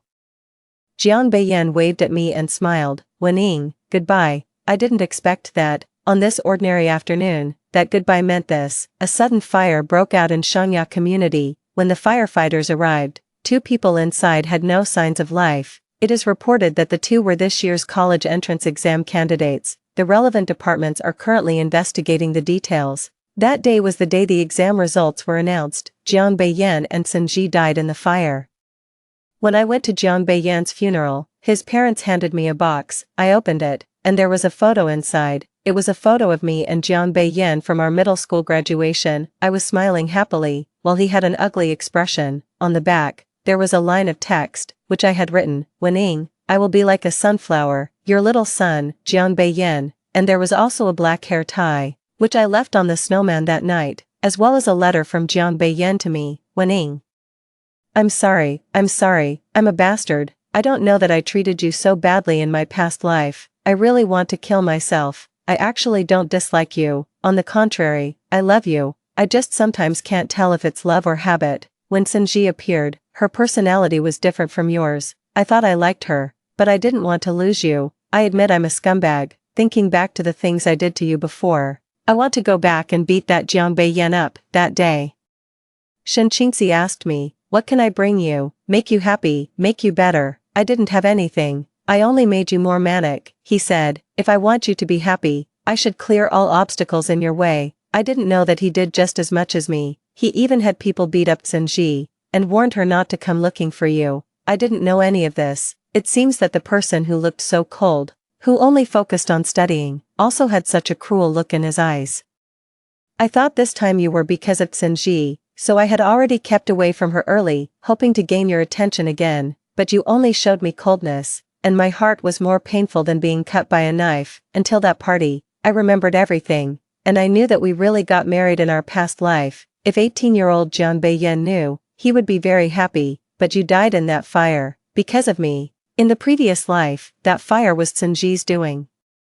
So this life let me do something for you. I really hope that 18-year-old Jiang Beiyan dies, so there wouldn't be a 25-year-old Jiang Beiyan who hurts you. If you have seen this letter, it means I succeeded. Wen-ing, this life, you should be happy. Don't ever remember me. If there is a next life, I will personally atone for my sins. Please don't push me away this time, okay? Also, this life, Jiang Beiyan at 18, loves Wen-ing. 26, after coming out. It was Shen Qingzi who came to pick me up. The sunlight was very bright. I had trouble opening my eyes. If you feel unwell, my shoulder can be relied on. Want to cry? No, just melancholy. In the previous life, I paid the price for my stubbornness. In this life, Jiang Beiyan atoned with his life. Again, the ending was like this. I never thought of this direction. That day, I walked around the lake again and again with Shen Qingzi. I didn't say a word, and he just kept accompanying me.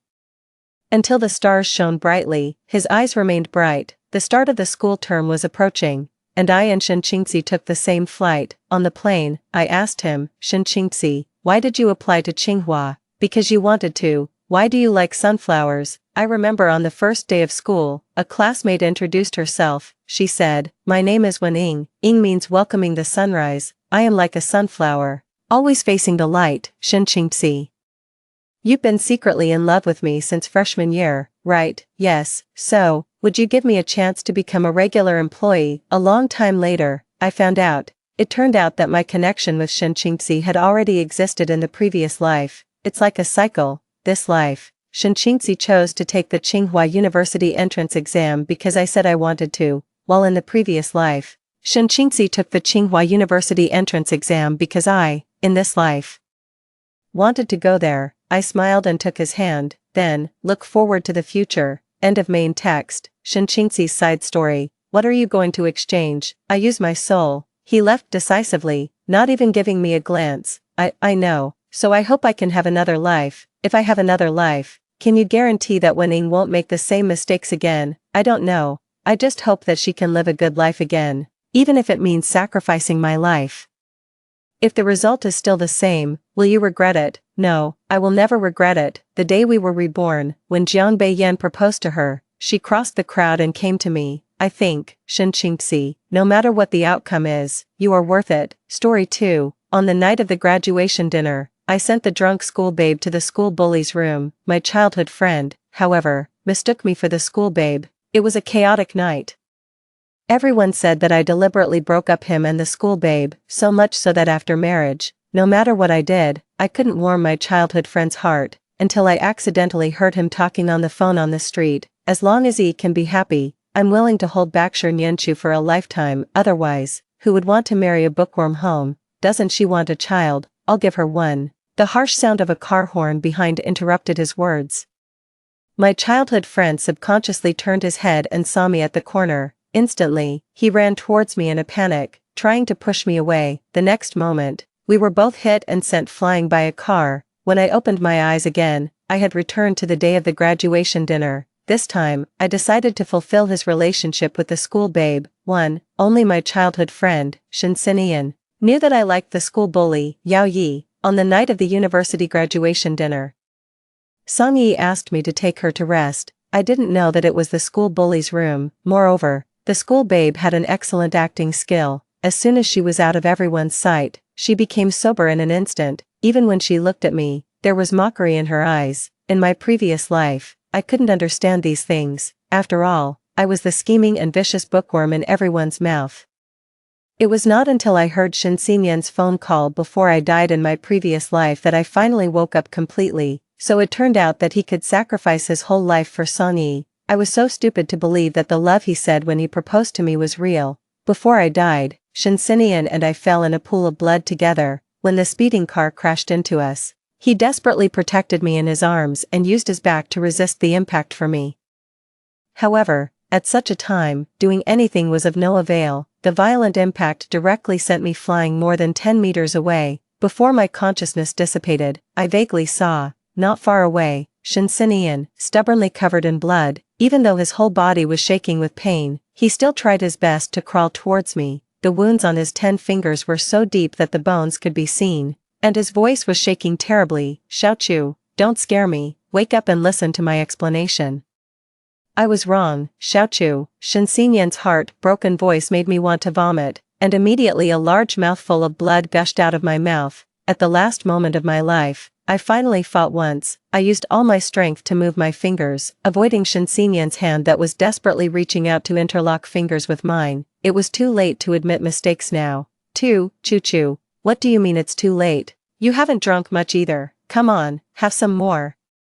I was awakened from my memories. Only then did I realize that I had been reborn and returned to my senior year. The school bully was the host and invited us classmates to his empty villa to celebrate our university graduation. The graduation dinner might be the beginning of a new life for others, but for me in my previous life, it was the entrance to hell. The one who spoke just now was the school babe, Song Yi. Her voice was sweet and delicate. Shen Xinian always asked me to learn from her. Even when she was angry, it was like acting coquettishly, and few people could refuse. I couldn't drink alcohol originally, but since the school babe took the initiative to toast, if I didn't drink, people would say that I was ungrateful. Unfortunately, the time point of my rebirth was not right. I had already drunk a glass of wine just now, and I started to feel a little dizzy, so no matter how much Songyi tried to persuade me, I didn't drink another drop.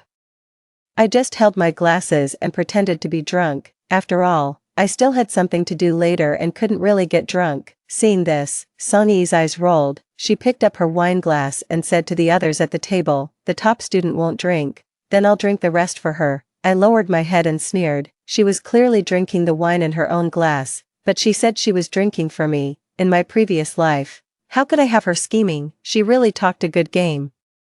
I poured a glass of plain water, held it and took a sip, silently watching Songyi perform. At this time, Shinxinian had already helped Songyi get Yaoyi drunk and sent him upstairs, and Shinxinian himself had also drunk a lot and was resting in the room next to Yao Ye's. At this time, Songyi was performing so hard, she was probably up to something else. Soon, Songyi's cheeks turned red from drinking, and she leaned on me with hazy eyes. She said in a voice that everyone could hear, "Choo-choo, I drank so much to block the wine for you. You send me upstairs to rest. My life and fortune are all in your hands. Choo-choo, you must ensure my safety." In my previous life, I had already been drunk by Songyi. I only heard the words, "go upstairs to rest," clearly from what she said. Then I was dizzily taken upstairs by her. However, after being reborn, I found that Songyi's words and actions at this time were extremely clever. She said that it was because of me that she drank too much. I had the obligation to send her to rest safely, and as soon as she said these words, a seed was planted in the minds of everyone present. Whatever happened to Songyi tonight was all my fault, coupled with her drunken appearance at the moment, needing to lean on me to walk. It showed her harmless identity to the outside world, but no one knew that from an angle that others couldn't see. Songyi, relying on her height advantage over me, her hands seemed to be on my shoulders, looking as soft as boneless. In fact, she was pinching my shoulders and pushing me out. The pain in my shoulders made me frown, so I simply pretended to be drunk. Taking the opportunity of taking off my glasses, I shook off the restraint on my shoulders. Then, I softened into Songyi's arms all of a sudden, half a head shorter than her. With a blushing baby face, I hugged her and acted coquettishly in a soft voice, "Sister E, I'm so dizzy, I can't walk anymore." Everyone present didn't expect me to react like this. After all, in their eyes, Songyi and I were love rivals, because Shinxinian liked her, and when I was asked who I liked during the game of truth or dare just now, I also said it was Shinxinian. Soon, I heard someone exclaim, "Damn, the top student is really drunk." Hiding in Songyi's arms, I didn't say a word and just pretended to be drunk. From an angle that others couldn't see, I twitched the corner of my mouth and smiled. Songyi was frightened by my actions, and her eyes instantly became clear, but she still needed me to take the blame for her tonight, so she could only grit her teeth and endure, not pushing me away. Moreover, in order to make the fake seem real, she really drank a lot of wine and was at least 80% drunk now. With my messy hair, I blinked and looked at her. "Sister E, let's sleep together tonight." 3. I don't know what Songyi was thinking at the moment, but that was really my plan.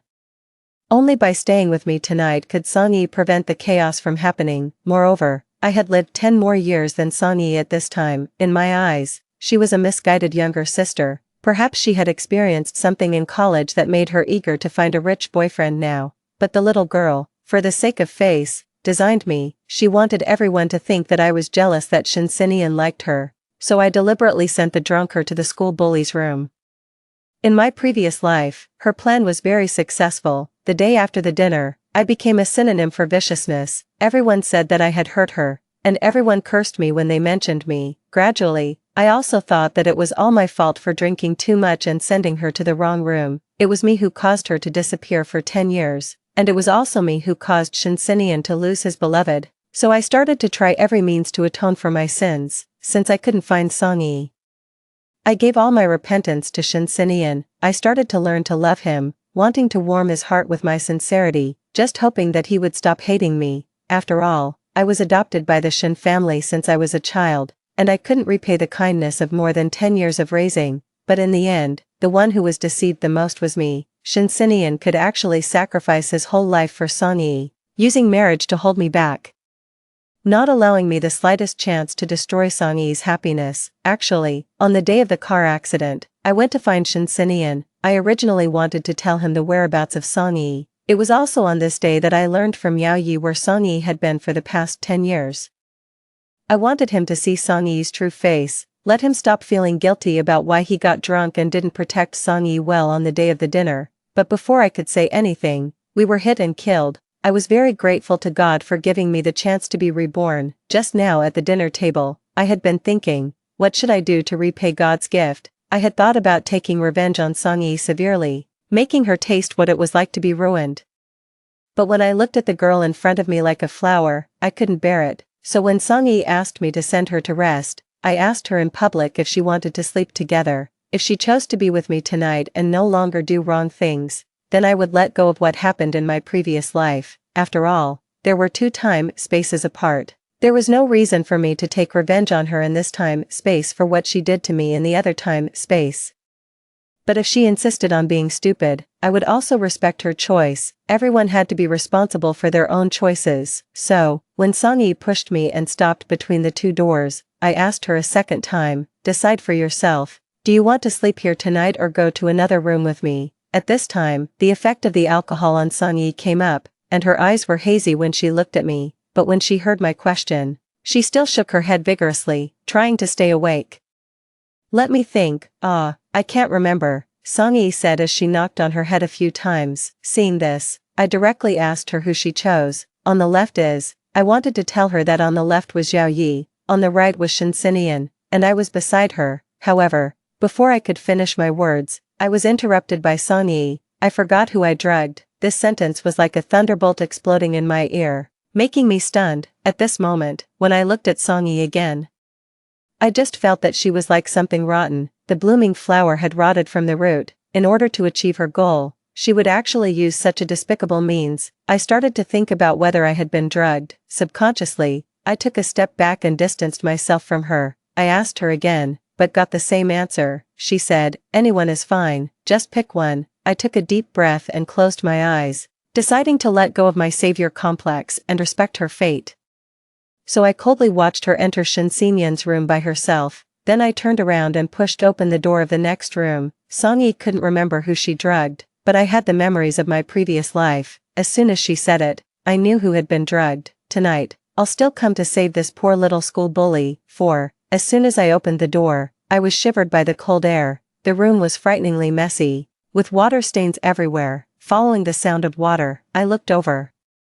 The always arrogant and cool school bully was now sitting pitifully on the ground, with his back against the sofa, pouring ice water over his head. His short-sleeved shirt was thrown aside. He was only wearing a pair of gray sweatpants. Yao Yi lowered his head. His short, black hair was wet and stuck to his face, slightly covering his eyebrows and eyes. Water droplets slid down his sharp jawline and dripped onto his pants. 1 drop, 2 drops, creating a damp patch. It made people thirsty. The boy's slender fingers with distinct joints were squeezing the plastic water bottle, making it creak. Yao Yi raised his head, seeing that no more water could be poured out. He actually stuck his tongue in and licked it. His bright red tongue circled around the mouth of the bottle and then retracted. The view was blocked by his full lips. The Yao Yi in my memory was still a teenager with red hair and earrings, full of arrogance and rebellion. Now looking at him again, that arrogant face was still dazzlingly handsome. However, his red-tinged skin all over his body and his hot gasps indicated his abnormal state at the moment. He reacted a bit slowly and only then realized that someone had entered the room. Without even looking up, he viciously told the person to get out. Who let you in? Get out. But when he turned his head and saw that it was me, the words "don't touch me" in his mouth were forcefully swallowed back. He stumbled and tried to hide in the refrigerator, but because his legs were weak, he sat crookedly on the ground. I took a bottle of ice water, unscrewed it, and handed it to him. Yao Yi, where's your phone? I'll call a doctor for you. He raised his head and took a few big gulps of water. The water that he didn't have time to swallow flowed down from the corners of his lips to his neck. Then, in a daze, he started groping in his pants pocket for his phone. I saw that his pocket was bulging, as if there was a phone in it, but after a long time, he still couldn't find where the pocket was. He also looked up at me with a confused face. His red lips were moving, but I couldn't hear what he was saying. I thought he was taking too much trouble. I directly pulled his obstructive hand away and went to get it myself, but the moment my hand reached in, I regretted it. With my experience as a urologist in my previous life for many years, this shape was definitely not a phone, before I could scream. Yao Yi was already panting unbearably in my ear, the hot air blew past the tip of my ear, and I subconsciously turned my head to avoid the itch, just in time to meet Yao Yi's red-rimmed eyes. I'll go call someone for you. I got up in a panic, but he held me down with a hand, his hand, through the fabric, pressed on my hand. There was another unbearable gasp, probably the stimulation brought back some of his consciousness, and a hoarse voice blurted out, "Shernyanchu." I stared in a daze at Yao Yi, who was a bit delirious. I was a little shocked, so the name he had been mumbling just now was mine. Even in this state, he could recognize me, but in my previous life, why did Shinsinyan make a mistake? Why did he mistake me for someone else? Or was it that in Shinsinyan's eyes, I was just someone who could be played with at will? The more I thought about it, the angrier I got. So I took a step forward, bent down, and lifted Yao Yi's chin, looking directly at him. I said, "Say it again, who am I?" As soon as my hand touched his skin, I felt a burning heat. When I tried to take it back, Yao Yi held my hand with both of his and gently rubbed his cheek against it. His gaze slid from my lips to my eyes until our eyes met. "Shernyanchu, help me." 5. The rain in midsummer was extremely abundant, lasting most of the night. In the early morning after the rain, there was still a lingering atmosphere. I quietly opened my eyes. The school bully, who was rumored to be able to kick and break 3 of someone's ribs with one kick, was actually so well behaved when asleep. Fortunately, the doctor came quickly last night. I lay on the edge of the bed all night, watching over him while he was getting in 4 drip. Yesterday he should have been poisoned.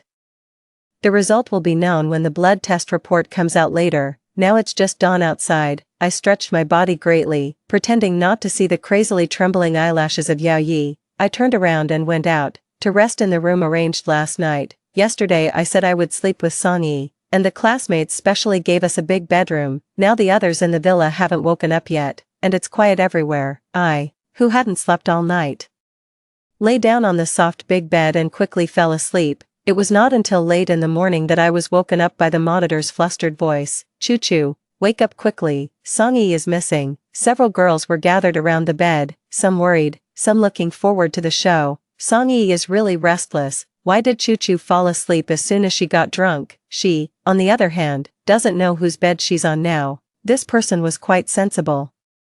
I closed my eyes and pinched myself hard until my eyes were filled with tears. Then I anxiously opened my mouth, my voice with a sobbing tone full of panic. I knew I shouldn't have drunk the wine that Song Yi poured for me last night. My head was dizzy after drinking it. How could she be missing when I woke up? "Let's look for her quickly." A group of people searched the entire villa and finally gathered in front of Shinsinyan's room, looking at each other. I pushed my glasses and said self-reproachfully, "It's all my fault that I slept so soundly yesterday. What if she came back and entered the wrong room?" A nosy classmate beside me couldn't hold back when he heard this. "Shinsinyan was also drunk yesterday. I hope nothing happened to them." Then he slapped the door hard, for fear of not waking up the people inside. However, there was no sound of chaos coming from the room. The door opened from the inside, and I was pushed to the back of the crowd. Shinsinyan's tall figure blocked the door. His half-opened shirt revealed a large expanse of his chest. His eyes casually swept over everyone and he slowly said, "What's all the noise about? What could happen?" A bunch of kids, always thinking about nonsense all day long. The classmates who were originally making a ruckus to watch the show suddenly fell silent. Hearing this, I was also stunned.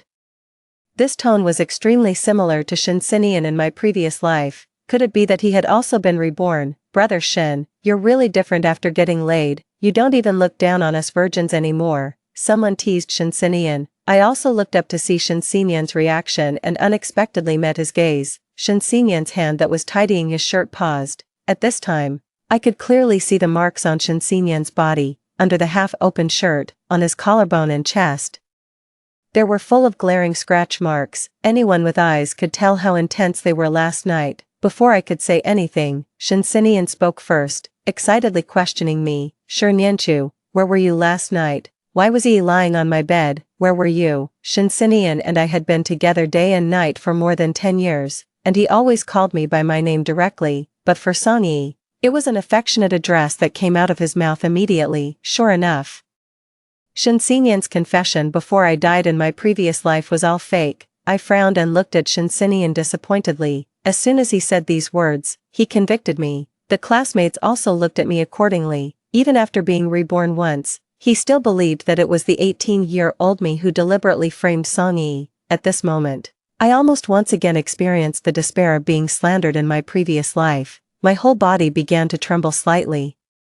The monitor noticed that something was wrong with me and protected me behind him. Shinsinian, we're all adults. Why Song Yi appeared in your bed, room? Probably only she knows. Choo Choo isn't your child bride in waiting. Why are you getting angry at Choo Choo? With the monitor's words, the other classmates also reacted. Yeah. The top student was afraid that something would happen to Song Yi yesterday and even offered to sleep together to take care of her all night. Who knew how Song Yi ended up in your bed? The classmate's words left Shinsinian speechless. He was a bit annoyed. What do you know? Shinsinian reached out to pull me, but I shook him off vigorously. When I looked up again, my eyes were already filled with tears, but Shinsinian didn't see it. He was staring at the red mark on his hand that I had hit, lost in thought. I scolded myself countless times in my heart. I couldn't cry, but I still couldn't help it and felt wronged. Shinsinian, with all the marks on his body, said that he didn't touch Song Yi. Who was he trying to deceive, or was he trying to preserve Song Yi's good reputation? But why was it always me who got hurt? Why in my previous life, when he mistook me for Song Yi, he took me by force, and now, when Song Yi was within easy reach for him, he was reluctant to do anything. Was it just because the Shin family adopted me that I was inferior? Shinsinian saw my tear-stained face but remained indifferent. After all, in his 2 lifetimes, he had never said a soft word to me, except for Song Yi, who could receive his gentle and considerate treatment. Shinsinian always had a cold look that kept people at a distance from everyone else. Suddenly, a slightly hoarse and sweet female voice broke the stalemate. Sinian, do you not want to be responsible for me? Song Yi appeared at the door at some point, with messy clothes and red, swollen eyes. She looked extremely pitiful. Now everyone knew what had happened between them. The scene was chaotic for a while. Song Yi looked at Shinsinian pitifully. Before anyone could react, she cried and ran downstairs. Seeing this, Shinsinian subconsciously wanted to chase after her but stopped abruptly, his eyes hesitating as they landed on me. He was making a choice between me and Song Yi, wondering which one was more important. Song Yi was the white moonlight he couldn't get in his previous life, and I didn't think about it anymore. I wiped away my tears, avoided Shinsinian's outstretched hand, and distanced myself from him. Looking at him with disgust, I said, don't touch me, you're so dirty. You like her, right? I'll fulfill you. 6. I wasn't interested in what exactly was going on between Shinsinian and Song Yi. After this farce ended, I quietly returned to Yao Ye's room. However, as soon as I got the blood test report, I was stunned. She actually gave you this kind of drug. This kind of prohibited drug not only made people weak all over but also had very serious after effects. No wonder he disappeared for so long in his previous life. He had gone to seek medical treatment. Fortunately, the doctor came in time yesterday and no irreparable consequences were caused. Yao Yi didn't react much when he heard my shock. He just sat quietly on the bed, staring blankly out of the window. The way he exuded helplessness and despair all over made my heart ache. It was not until Yao Yi, with his ears completely red, looked at me unnaturally that I realized it was very impolite to keep staring at someone like this. But before I could say sorry, Yao Yi spoke first. He reached out and handed me a card. Thank you for yesterday. This is a reward. Can you keep this a secret for me? I looked at the report in confusion. He seemed to be okay, but I still nodded. Okay, but I pushed the card back to Yao Yi somewhat embarrassedly. I always felt that what I was about to say was a bit like taking advantage of the situation. I'll keep it a secret for you. Can you be my boyfriend? Before I finished speaking, Yao Yi almost jumped up from the bed. He widened his bright eyes and pointed at himself in disbelief. You like me? I was a bit flustered. At this time, I really did like him, but he didn't like me, so I quickly waved my hands, for fear that he would misunderstand. No, I want to ask you for help. Pretend to be my boyfriend and help me move out of the Song family. Is that okay? Yao Ye's bright eyes quickly dimmed again, and he mumbled, I knew you wouldn't like me. His voice was so low, and we were so far apart, I was afraid I had misheard. When I asked him what he said that I didn't hear clearly, he quickly returned to normal, leaning against the head of the bed, looking as if he understood everything. Sure. You want to take revenge on Shinsinian through me, right? I looked at Yao Yi. I had prepared a lot of words to persuade him to agree to help me, but I swallowed them all back. I didn't expect him to agree so readily. After all, apart from being high school classmates, we had no other interactions. In high school, Yao Yi and I were two extremes in the class, extremely few words and an extreme distance. I was in the first row closest to the podium, and he was in the last row closest to the back door. I couldn't tell when I fell in love with him in my previous life. Perhaps it was when he was late once and happened to meet the teacher praising him for his rapid progress in his studies. On the surface, he didn't care, but when he passed by me, I clearly saw his slightly raised lips and his proud eyebrows and eyes after being praised. For the first time, I thought he was also vivid, not as rebellious as he seemed on the surface, but a good kid who was secretly working hard to study. Maybe I started to be curious about Yao Yi from that time. Every time I smiled, I would subconsciously look at him, then accidentally meet his gaze and then look elsewhere indifferently, lost in the past memories. I was a bit absent-minded. Yao Yi reached out and waved in front of me. "What's wrong with you? Can't you bear to make Shinshinian sad?" I stared in a daze at Yao Yi, who was kneeling on the bed and slightly leaning towards me. There was no past cynicism in his eyes, but full of sincerity. I sighed in my heart. Sure enough, Yao Yi and Shinshinian were sworn enemies. He didn't care whether I liked him or not. He only cared whether Shinshinian would be unhappy. So, I looked up and met the gaze of Yao Yi, who was kneeling on the bed, and replied seriously, "Of course I can bear it, my boyfriend." Nice cooperation. As I said this, I pulled Yao Yi's hand and put the card on it. One should not receive rewards without merit. Now, we were using each other, right? He helped me leave the Shin family, and I helped him annoy Shinshinian, but I didn't expect that the moment Yao Yi met my gaze, he panicked and avoided it. He didn't take the card either. As soon as I touched his hand, Yao Yi was like being electrocuted. He got up from the bed and said randomly, "Since you're my girlfriend now, you have to spend my money. You go and change all the clothes on your body now. Throw away everything related to Shinshinian." I looked down at the clothes on my body. Indeed, it was time to change, so I smiled at Yao Yi, who was looking around randomly but not at me. Okay, I'll listen to my boyfriend, probably because a new life was about to begin. I smiled especially happily this time. Yao Yi seemed to be infected by my happiness and also smiled. At this time, the housekeeper just knocked on the door and came in. I left tactfully. When I closed the door, I heard the housekeeper ask Yao Yi angrily and distressedly, "Master, how are you going to deal with this matter?" I recalled the fate of San Yi in my previous life. I silently closed the door and left. There was nothing to pity. People had to pay the price for their mistakes. I just didn't know if the reborn Shinshinian would plead for San Yi. 7. After returning to the Shin family, I started to avoid Shinshinian, but when I saw this familiar place again, those painful memories from my previous life almost rushed back in an instant. At that time, I was mistaken by Shinshinian and drunk by San Yi. I woke up to know what had happened,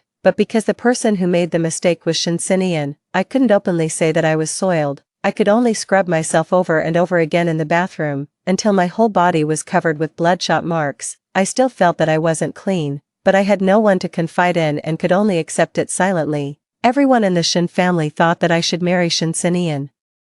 They even considered it a favor to me. No one cared about my thoughts, but after dying once, I realized that the person everyone should please the most was themselves. I'll give you this sentence too. I looked at Shinshinian, who was blocking the door, and said coldly, probably due to his possessiveness, since I wasn't as obedient to him as I was in my previous life, he wasn't used to it. Instead, he was like crazy, trying to find a sense of presence in front of me all day long. I looked at him calmly and expressed my thoughts. "I don't think there's any deep affection between us, and you like San Yi, right? You're willing to use marriage to hold me back for her. Now what kind of deep love are you pretending to have?" When Shinshinian saw that I was being frank, a look of realization flashed in his eyes. He should have guessed that I was also reborn, otherwise, sure Nianchu at this time wouldn't be so cold. Shinshinian stared at me stubbornly. "It was all my fault before. I just wanted to use San Yi to make you jealous. Actually, I don't care at all whether San Yi is happy or not. I helped her because she could hold back Yao Yi. Xiaochu, we grew up together since we were young. We are the most suitable. You said you would only love me in your life and that you would only have children for me. How can you like someone else?" Shinshinian seemed to have a mental problem, talking nonsense. In my previous life, Grandma Shin had always been looking forward to a great-grandson. Unfortunately, before the child was born, Shinshinian and I were hit and killed. after being reborn, he finally remembered our poor baby. I rolled my eyes. I didn't believe a single word he said. I looked at Shinsinian coldly. We're not kids anymore. There's no need to make it too embarrassing. Grandma is old and can't be frightened. I will move out as soon as possible. Please don't cause me any more trouble. I didn't pay attention to Shinsinian's reaction anymore. I turned around and left. As soon as I went downstairs, I saw Grandma Shen, who was full of worry. Choo-choo, did you quarrel with Sinian? Why don't you get engaged before you go abroad? Grandma will make the decision for you. I quietly withdrew my hand and lowered my head, no longer looking at Grandma Shen. Grandma, I won't go abroad. I have a boyfriend, and, Shinsinian, he doesn't like me. After hearing this, Grandma Shen didn't say anything more, just couldn't stop sighing. 8. It was graduation season, and it was not easy to find a house. I had been looking for several days but hadn't found a suitable one. Instead, I ran into Yao Yi on the road. He said he had several vacant houses and told me to choose one to live in without paying rent. I didn't want to owe him, so I still had to pay the rent. Moreover, the scholarship I had in hand was enough for my expenses during this period. On the day when the rental contract was finalized, I treated Yao Yi to a meal. When he sent me back, we happened to meet Shinsinian, who had been trying to block me all day long, accompanied by the warm summer breeze. Yao Yi and I were taking a walk to digest food. As soon as we turned a corner, we bumped into Shinsinian, who was waiting at the entrance of the villa. He was leaning against the wall of the gate, and the dim street lamp couldn't clearly illuminate the expression on his face, but it was clear that his gaze fixed on me was almost blazing with anger. Shernyanchu, stay away from him. Shinsinian's disgusting possessiveness was acting up again. He walked quickly towards us and reached out to pull me. However, he was blocked by Yao Yi's tall figure. Since I was a child, I had been afraid of an angry Shinsinian, and subconsciously, I grabbed Yao Yi's sleeve. Yao Yi visibly stiffened for a moment, but the next moment, he firmly held my hand in return. He gently shook it, indicating that I shouldn't be afraid. Beside Yao Yi, I looked up at him. For the first time, I felt what it was like to be protected. It was an indescribable sense of peace of mind. I was a bit greedy and leaned closer to Yao Yi. Apparently, my actions infuriated Shinsinian. He strode forward to pull Yao Yi's hand away. As a result, he was pushed away by Yao Yi. Brother-in-law, I'm sending my girlfriend home. Do you have to interfere with this? Shinsinian was so angry at Yao Yi's words that his eyes seemed about to split. He seemed to have forgotten that I was no longer his wife. We had both been reborn, and now I was just Shinsinian's stepsister with no blood relation. I hid behind Yao Yi and secretly gave him a thumbs up. Good guy. He got into the role instantly in front of the enemy. Shinsinian was so angry that he raised his hand to hit someone. He was stopped by Aunt Shen, who came out to look for him. She calmly sized up Yao Yi and me and said to me indifferently, Xiaochu, there are guests at home today. Ask your classmate to come to play another time. Shinsinian's mother had always looked down on me, especially after that chaotic night between me and Shinsinian in my previous life. She even more believed that I was coveting wealth and deliberately scheming against Shinsinian just to marry into the Shin family. After being reborn, when I saw the contemptuous look in Shinsinian's mother's eyes again, I didn't know where I got the courage from. In front of her, I affectionately hugged Yao Yi's arm and said coyly, Auntie, this is my boyfriend. Since there are guests at home, why don't I come back later? After saying that, I made a show of being inseparable from Yao Yi, reluctant to part. Whether in my previous life or this life, I never liked Shinsinian, and I was not at all eager for the position of the Shin family's daughter-in-law. Shinsinian's mother clearly didn't expect me to be so bold. Surprise flashed across her face, but she quickly returned to normal. She became the arrogant noblewoman again, only the punching bag changed from me to Shinsinian. She glared at Shinsinian, quite disappointed with him. Useless thing, come in with me. After saying that, she dragged Shinsinian back. Seeing that I didn't follow, her steps paused for a moment, and she slightly turned her head, saying in a flat tone, Xiaochu, come too, this matter concerns you too. I patted Yao Yi's hand holding mine, indicating that he could let go, but he was a bit worried and whispered in my ear, I'm not relieved, I'll wait for you at the door for a while. Call me if there's anything. I nodded obediently and followed back to the Shin family, but I didn't expect that as soon as I entered the door, I saw an unexpected person. 9. Grandma Shen always went to bed early. However, it was already 10 o'clock today, and she was still sitting on the Grand Master chair with a worried look on her face. I wondered what kind of guests could alarm Grandma Shen. Shin Sinian and I entered one after another, and Grandma Shin let out a long sigh. Alas, Sinian. What you've done has completely shamed our Shin family. I silently looked at the guest sitting on the sofa, with a fearless look on her face. I also sighed in my heart. Man proposes, God disposes. The person who had disappeared for so long had now come back on her own. The day after the dinner, Song Yi disappeared after crying and leaving. After more than a month, Song Yi appeared again now. Her disdainful eyes passed over me and landed on Shin Sinian. She touched her belly and said pitifully, Sinian, I'm pregnant. Aren't you going to take responsibility for me yet? As soon as these words were spoken, Grandma Shin sighed continuously. Shin Sinian also frowned tightly. Probably he didn't expect that the white moonlight he couldn't get in his previous life, after being reborn, would stick to him like a leech, taking the initiative to pester him. I didn't understand. This was clearly what Shin Sinian had always wanted. Why did he look so gloomy now? I lowered my head and remained silent. Hiding beside Grandma Shin, Song Yi was now heavily made up and looked tough, and it was hard to tell that she was the same age as us. I had to say that she had the means to deceive everyone in her previous life. Obviously, Song Yi's parents were also present. Although her parents looked a bit honest and timid, she bypassed her parents and talked to the elders of the Shin family by herself. Her attitude was clear. Either get engaged to Shin Sinian now and secure the position of Mrs. Shin in the future, or, she had to be given an exorbitant hush money. Once she got the money, she would abort the child. Otherwise, she would make the matter public and completely shame the Shin family. When Grandma Shin heard her say she wanted to abort the child, she wished they could get married right away.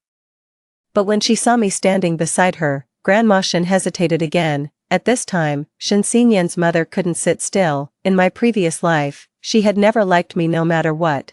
Now I had become the well-behaved and obedient daughter-in-law in her eyes. Xiaochu is the daughter-in-law I had my eye on a long time ago. What are you? Who knows how you got pregnant? If you want money, go for an amniocentesis and do a paternity test. The children of our Shin family will definitely not be left outside, but you, don't even think about entering the door of our Shin family. Shin Sinian's mother became more and more excited as she spoke, and the scene suddenly became chaotic. Grandma Shin shook her head and sighed, stopping Shin Sinian's mother, saying that there was something to discuss and asking us two to go upstairs. Sinian, you wait downstairs, pour water for uncle and aunt. Don't lose your manners. I didn't know what Grandma Shin was going to say and just followed her upstairs with my head down. At this time, Shin Sinian's mother seemed to suddenly discover my goodness. She took my hand, looking affectionate. Until we entered the study with Grandma Shin, Shin Sinian's mother was still repeating, Xiaochu, Auntie only recognizes you as her daughter-in-law. You grew up in front of Auntie's eyes. You're so cute and sensible. Auntie loves you the most. You mustn't be deceived by outsiders. That boy just now, he looks hard to control at first glance. How can he be as steady as your brother Sinian? Xiaochu, be obedient and go abroad with Sinian at ease. When you come back, Auntie will definitely hold a grand wedding for you. Aunt Shin's words were interrupted by the sound of Grandma Shin's cane hitting the ground. Grandma Shin looked extremely tired. She sat in front of the desk and looked at me as if she didn't know how to start. I withdrew my hand from Aunt Shin's and said to Grandma Shin, Grandma, brother Sinian doesn't like me, and I never thought of marrying him. Moreover, the classmates at school all know that the girl he likes is the one who came downstairs. Auntie, the Shin family has raised me so well, I can't bite the hand that feeds me. I'll leave tonight and make way for the person downstairs. Grandma, I've grown up and can take care of myself. After I finished speaking, tears welled up in Grandma Shin's eyes. She had raised me as her own granddaughter. Before, she often said that when I grew up, I should marry Shin Sinian so that I wouldn't be bullied after getting married. Grandma Shin was really kind to me. Now that such a thing had happened to Shin Sinian, Grandma Shin wouldn't force me. But Shin Sinian's mother might not be the same. She couldn't stand her son being rejected. Her finger with bright red nail polish poked my forehead one by one, scolding me for being ungrateful. That's enough. The teacup was smashed at Shin Sinian's mother's feet. Grandma Shin shouted angrily. Then she took out a document from the safe and asked me to go over and take it. Xiaochu, this is the shares left to you by your biological parents. I originally wanted to give it to you when you got married as a dowry, but now that you're grown up, it's better to let you keep it yourself. I stared blankly at Grandma Shin. My parents had actually left me something. I was actually loved by someone. I took the slightly thick document with trembling hands. and my eyes were misty. In my previous life, until I died miserably, I had never heard of this inheritance left by my biological parents. In this new life, there was actually an unexpected surprise. When Shinsenyan's mother saw that I had accepted it, she still tried to stop me. "Mom, why did you really give it to her?" I ignored her and tried my best to control my trembling hands and flipped through the document. My parents had actually left me a considerable inheritance. No wonder I had never heard of this in my previous life. I'm afraid it had all been embezzled by Shinsenyan's mother. I carefully held the document in my arms and bowed to Grandma Shin. "Grandma, thank you for your kindness in raising me all these years. I will take care of myself in the future. I'll move out tonight. I'll come back to see you when I'm free." After saying that, I turned around and left to get my documents from my room. When I went downstairs, Shinsenyan saw me carrying my bag and about to leave. He reached out to stop me. His eyes were unfathomable, and I didn't know what he was thinking. "Where are you going?" "It's none of your business." I looked at the small bag in my hand and smiled self-deprecatingly. I had lived in the Shin family for more than 10 years. When I was leaving, the things that belonged to me were actually only so little. Song-yi couldn't stand Shinsenyan and me lingering. From a distance, she put on the airs of a hostess. "Yo, you're leaving. Don't come back often in the future." I ignored her. I shook off Shinsenyan's hand, patted the place he had touched in disgust, and said sarcastically, "Shinsenyan, you've always wanted a child, right? Look, someone is going to give birth to one for you." 10. As soon as I went out, I saw Yao Yi waiting at the door. He naturally took the bag in my hand and gently wiped away the tears on my face. His fingers with body temperature landed on my forehead, where Shinsenyan's mother had poked me with her hand. He carefully looked at me, his eyes full of worry.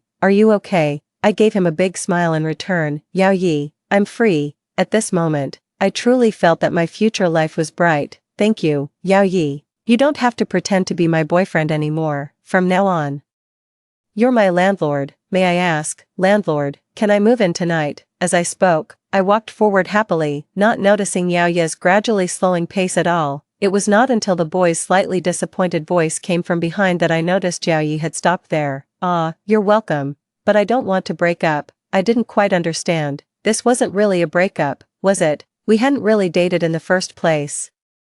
Yao Yi's tall figure looked a bit lonely under the illumination of the street lamp. I walked over and tugged at his arm. "Come on, I still don't have a place to live tonight." Feeling that Yao Yi was a bit reluctant, I also felt that I really seemed to be using people and then discarding them, so I took the initiative to reflect on myself. "I really didn't help you annoy Shinsenyan. I think it's probably useless for you to take revenge on Shinsenyan through me. He doesn't like me at all."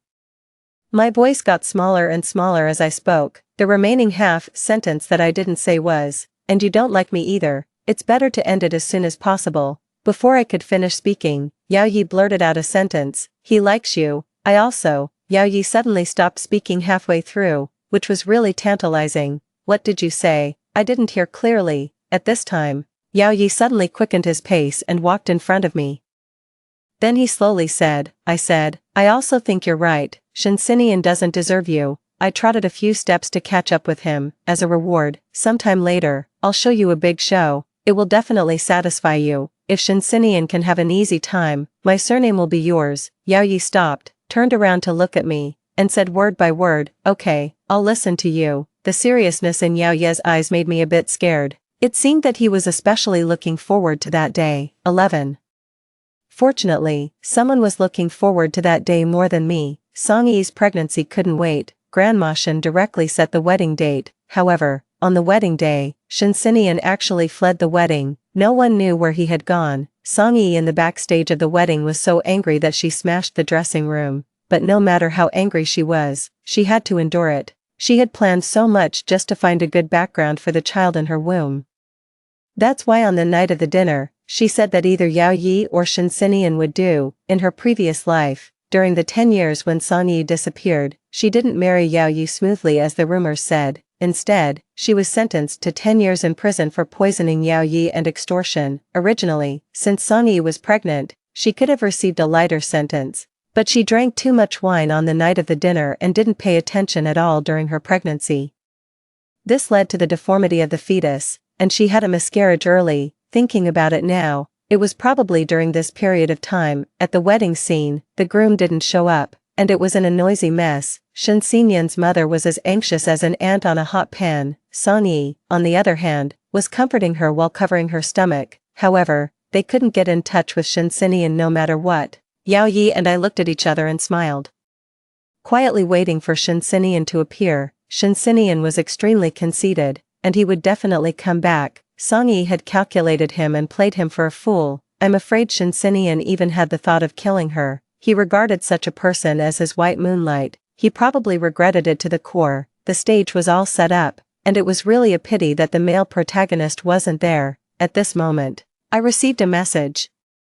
It was the news that Shin Xinyan had come out of the hospital. The cleaning auntie in the hospital had, as I instructed, accidentally let Shin Xinyan see Song Yi's test report. Coincidentally, when Yao Yi asked me to accompany him for a follow-up examination, we unexpectedly saw that Song Yi was also there. The way she was hiding and covering up clearly indicated that something was fishy. She was so afraid that others would see the test report in her hand that she threw it away as soon as she went out. After she left, I picked it up. It showed that Song Yi was 3 months pregnant. However, from the day of the graduation dinner until now, it had been less than 2 months. In addition, during the months before graduation, Shin Xinyan had been abroad taking the IELTS exam and wasn't at school at all. No matter how you calculated it, this child wasn't his. I put down my phone and calmly looked at the entrance of the hall. Sure enough, Shin Xinyan, with a gloomy face, came. Song Yi took the initiative to greet him and, pretending to be concerned, wiped the sweat off Shin Xinyan's face with her own hands, but Shin Xinyan pushed her away and coldly questioned her. Don't you have anything to say? Song Yi was embarrassed in front of so many people by Shin Xinyan. An embarrassed look flashed across her face. But she quickly looked on the verge of tears. With tears in her eyes, she was full of grievances. Xinyan, today is our wedding day. It's fine that you didn't go to pick up the bride. You were so late and made me wait for you with a big belly. Don't you have anything to say? Shin Xinyan's face was extremely disapproving, and the veins on his forehead popped out. Yes, you, and that bastard in your belly, get out of here. Then he picked up the microphone and tapped it twice.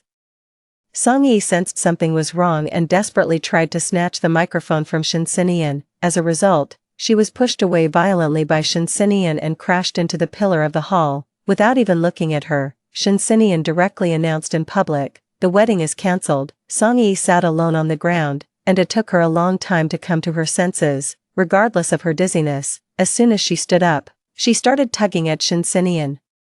She had planned this for so long, and it was on the verge of success. She couldn't accept Shin Xinyan's sudden change of attitude. However, as if suddenly awakened, she suddenly walked up to me and questioned me. "Sure Nianchu, what exactly did I do to sorry you? Why are you framing me? Do you really can't stand to see me happy?" Song Yi was so emotional that she started grabbing my shoulders again. Yao Yi wanted to help me pull Song Yi away, but I stopped him with a look.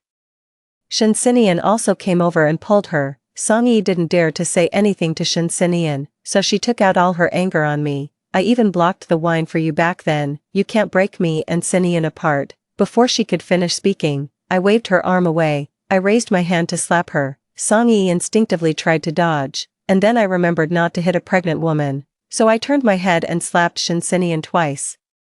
Shin Xinyan was stunned by my slaps and stood there holding his face in a daze. He still dared to speak. I changed my hand and slapped him twice more. At this time, Shin Xinyan's mother squeezed over. "Xiaochu, what about me? I had been waiting for this day for a long time. I don't hit women, and I don't hit elders. Can't I hit Shin Xinyan? Every time misses." Shin said a word. I slapped Shin Xinyan once. "Do you have anything else to say?" I was a bit tired from slapping.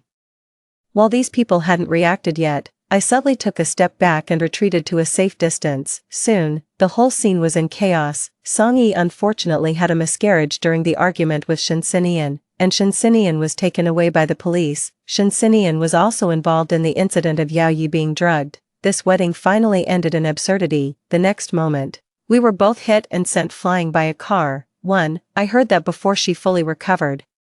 She couldn't wait to go to the Shin family to demand an exorbitant compensation. As a result, just like in her previous life, Song Yi still couldn't escape the charge of extortion. She was also severely scolded by Shin Xinyan, who met her on the street. He said that she was too ambitious but had a poor fate, and she had schemed so much but ended up getting nothing in the end. Song Yi, who was mocked completely lost her mind and directly drove into Shinsinian. In the end, the two of them perished together.